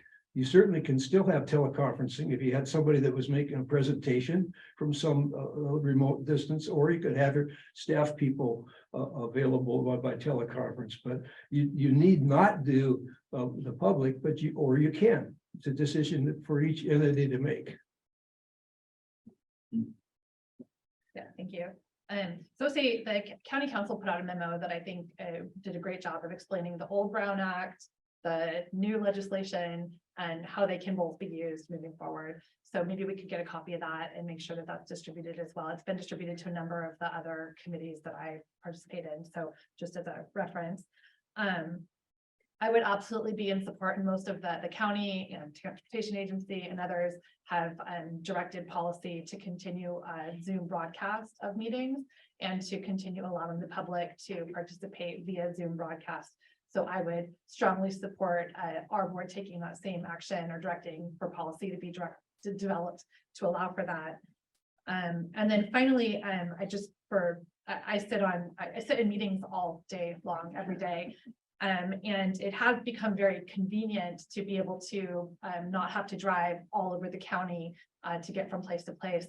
So I will be utilizing my main office conference room, which is a Zoom enabled conference room in Marina, and double noticing a number, so not traveling, but just on a regular day-to-day basis for many of the committee assignments that we have. So look forward to being here in person for this board meeting, but for committee meetings, for the opportunity to reduce travel and make things more available. I do look forward and hope that we can continue as a board to agree to have multiple meetings noticed if it's for a committee meeting. So I hope that makes sense and is clear, but I'll be doing that for all of my county board committee assignments. So I'll be double noticing the location and making the conference room open and available to the public. We have a board out front where we'll be noticing those meetings as a secondary meeting location. But that would be my recommendation, that we also consider that as an option and write that into the policy. How soon people need to let the clerk know if that's what they intend to have a second location noticed, and to ensure that we have some way to verify that their postings are accurate. Because if we notice two locations and say my staff doesn't put out the second notice location in front within those 72 hours, the meeting can't be held. because we've violated the posting requirements. So there is a responsibility that comes with that original Brown Act, if we utilize that, so. That's a very good point. It's gonna take that coordination and to figure out exactly how they fold in together and try to use the old Brown Act rules relative to whatever new Brown, the 2449 rules and the limitations that it has. It's, you know, these things, I always think of laws made in Sacramento are sort of like the old rule about the sausage factory, you know, they're made and they haven't figured out all the answers yet. You know, I mean, if someone was quite ill, you know, they're gonna miss more than 3 meetings in a row or something like that. So there's a lot of things yet to be, I think that'll have to be ironed out as we go forward. Thank you. So regarding that, my one concern, I completely respect that you have far too many meetings to attend. I get that. But under the original Brown Act, we need to have a quorum at the central location. Right. No. Under the Under original Brown Act. You can have multiple locations as long as you have a forum participating. Right. Under the new under the revised law, you have to have a quorum at the central location. Yeah, But if you're 2449. not Saying the location, that counts as your quorum. Oh, really? Okay, That's what we've been advised. okay, that's good to know, okay. So I don't want to challenge our Yeah, county, our yeah. council here, but I would love to. I would defer. Because of, you know, to have, you know, in theory, you could have an entire meeting remotely, as Yeah. long as it was noticed. Yeah. Notice as such under the Brown Act. That's a good question, because I've seen some agencies that have done it that way, where everyone's remote, but I'm not sure that that's correct. I'll have to double check on that. Okay, and so another question I'm not quite clear on is, you know, when it says. Finally, to invoke AB 2449 teleconferencing rules, the agency must, and then it says, you know, provide at least. One of the following, by means by which the public may remotely hear and visually observe the meeting and remotely address the board. So it sounds like if we use AB 2449, we must provide the means for the public to If it's attend done virtually. under the emergency situation, there is a reference that says there will also be, you know, the public will be allowed. So I mean, it's not completely accurate throughout the 2449 rules, but that's the implication. So is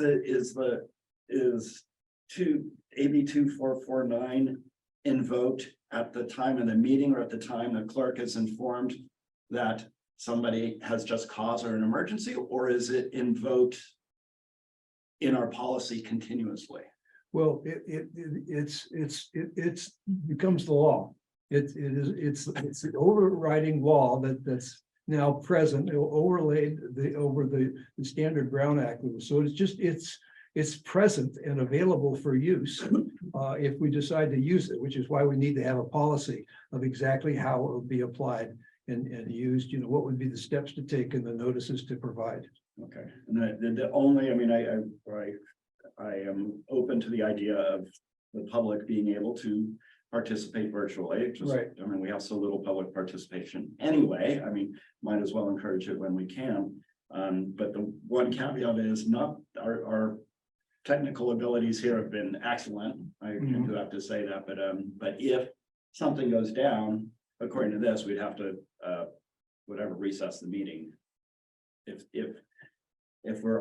have to have that availability for the public, and it has to be active in place. Right, and if it for some reason fails, then we have to recess the meeting. That's the only risk I can think of to including the public regularly is not that it's happened, but So when AB goes down, we would have to postpone. our meeting. Only if you've invoked the 2449, but we could have a policy that we're going to make them available. If we're not actively utilizing 2449 and Zoom goes down, we can continue the meeting. so you are interpreting this as invoking 2449 is when someone. That's how it's been interpreted in every other committee I've been So on. it's per meeting, it's invoked per meeting. If you're utilizing a provision of 2449. So like if today I'm calling in because my mom is sick, then we have to provide AV. But if everyone's here, then we don't invoke 2449 for that meeting. where we're not utilizing 2449. I don't know about in vogue or utilize, but we're not utilizing 2449. The provision of 2449 that would require us to adjourn the meeting doesn't become active because we're not utilizing any part of 2449. But again, I defer to our council. No, that's great, you're correct. Yeah, okay, so to me, it seems like when possible or technically feasible, we will include the public. Yeah, remotely, and of course, once 2449 is invoked, we have to, it's a requirement. But I just, if we can keep the meeting rolling, just in case, power goes out or whatever, we can, so Ida can start taking notes by hand. With a candle. All right, well, this is, thanks, it's very confusing as usual. It is, for the yeah. state. I don't know how they can. And I'll try to, as I say, I'll try to come up with a policy that at least we got something that you can then refer to and look to relative to the process. But everyone should be planning on attending the next meeting in person. Correct. Hopefully so. Yeah. Unless they do the regular Brown Act If you want to be gone and be absent via the original Brown Act rules, that's fine as well. Okay. Great. So does this require any action? It doesn't. You were just No, gonna come back. it's the new law. Right. Okay. But- Great. Sorry. Well, Through the chair, but I would like to make sure that we're clear about giving board direction that we would like to continue public access via Zoom on an ongoing basis. So if we could just provide that direction as you develop the policy, that And that we'll is put that something. when the policies before you, the next month, that'd be a good time to do that. Okay, perfect. Okay, but I definitely anticipate that. All right, yeah, right. Okay, thank you. All right, thank you, Rob. Yeah. There's mine, I saw Bill shaking his head. Okay, well, let's move on to general manager communications. Thank you. I have a few. On Wednesday, ReGen submitted a Title V air compliance report for the second half of 2022. We did have to report a non-compliant associated with gas well exceedances of oxygen and mismonitoring several wells. Those wells have been extended. Staff met internally to address those issues. Staff will complete the solicitation package for gas field monitoring and air compliance. And more to come on this item in the future board meetings, really just to tackle the compliance concern with Title V reporting. We also have an invitation to bid for Module 7 Phase 3, the excavation and the liner. We're getting very close with Module 7 to its completion. So you'll see more on Module 7. And we'll continue the solicitation on that Phase 3 item. We also had recognition for employee donations. I know I really talked about the contributions from the employees to give out to charitable organizations. Interim Inc. was one of those charitable organizations that received funds from the employees' Christmas fundraisers. They have invited us to submit a special message for a plaque that will go on their donor wall for the new Sunroad apartment complex. That apartment complex will house adults with mental disabilities and support independent living and self-sufficiency.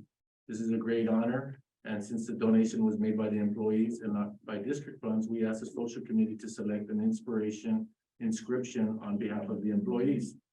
What was chose was a Hazrat Khan quote. Some people look for a beautiful place.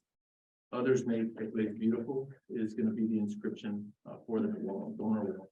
I thought it was a great item that represents not directly ReGen, but the folks that represent our organization. And I'm very proud to be at the forefront of that recognition. Landfill ops trial work shift. We did move our second shift operators for the landfill heavy equipment to a 4 10-hour schedule. And that was to really help with a couple of items. One, better coverage for Saturday. One additional HEO will become available because of the schedule changes. Expand the HEO bandwidth by adding 2 hours of the shift for maintenance work and project work. So not all dedicated to landfilling. And then we're looking at an impact to reduction of overtime by doing this as well. Last year, we had about 1,600 hours of overtime that was came out of that landfill operation. We also want to support a better work-life balance and giving those operators a 2-day period of rest. Was another driver of that. And we'll continue this trial period for 6 to 12 months. And everybody's kind of signed on to the trial period. And we look for some positive results to come out of it. We also got our trademark approval, the California service marks we've had filed for ReGen Monterey, name, logo, and slogan. We're now registered with the California service marks. The trademark is active for 5 years from the date of our filing, so that was approved. As mentioned earlier, we have our artist in resident program that will be coming this month. Jesse Burrell is a senior in visual and performing arts student at CSU Monterey Bay. His residency will go until May, after which he will present his work at a public reception and a week-long exhibit at the Last Chance Mercantile. And a presentation to the board of directors. His multidisciplinary artist who specializes in paintings, murals, and sculpture. He will create his art using salvaged materials from the Last Chance and from the MRF to educate and inspire residents about the importance of repurposing, recycling, reusing discarded materials. We also talked about the 3-day workshop on behavioral change. We'll look to get more information on that. We also started our leadership development modules this week. We started them on Tuesday. It's one of 6 modules. This will go through probably the end of May. And it's an opportunity to look at succession planning. It's an opportunity to see the leaders within our organization. There's 25 folks that are included in the module. That's supervisors, frontline employees, and the managers and the leadership team as well. So we're pretty excited that we got kicked off. Day one was a lot of knowledge sharing from the employees that are participating. It was really deep, and I'm pretty excited where we're at on one, recognizing people as people and not as a position. And I think this is the first step to doing that. Finally, I leave you with Pardon Our Dust, our scale house area will start its construction, and it'll be done probably by fall, is what I've heard. And so if you haven't seen, we already have a modular that's being placed out there. We'll work on getting all our lines and our communication lines connected so that we can start the repurposing of our existing scale house. So there's a lot of things going on, and none of it included microgrid. So tons of work to be done in 2023, and I'm expecting the year will go by extremely fast with many projects and items that we have rendering, especially the execution of the strategic plan with everything that's going on. So I'm pretty excited. Thank you. Great. Thank you. Yeah, that is a lot of good stuff. Right. Moving on to it looks like close. Well, any board communications? We took care of the committee appointments.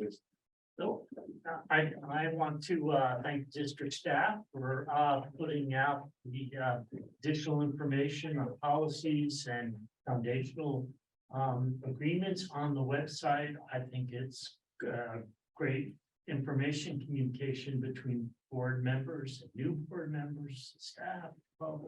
It's great. We're a new meeting policy that will come before us. We'll go there. I was at a committee meeting recently, and I heard staff mention on 2 occasions, oh, it's the district philosophy. Well, gosh, I would love to see that. That's probably an opportunity to have something written up. So we all can share on that. So I look forward to seeing more material on it. But thank you so much for doing it and following through.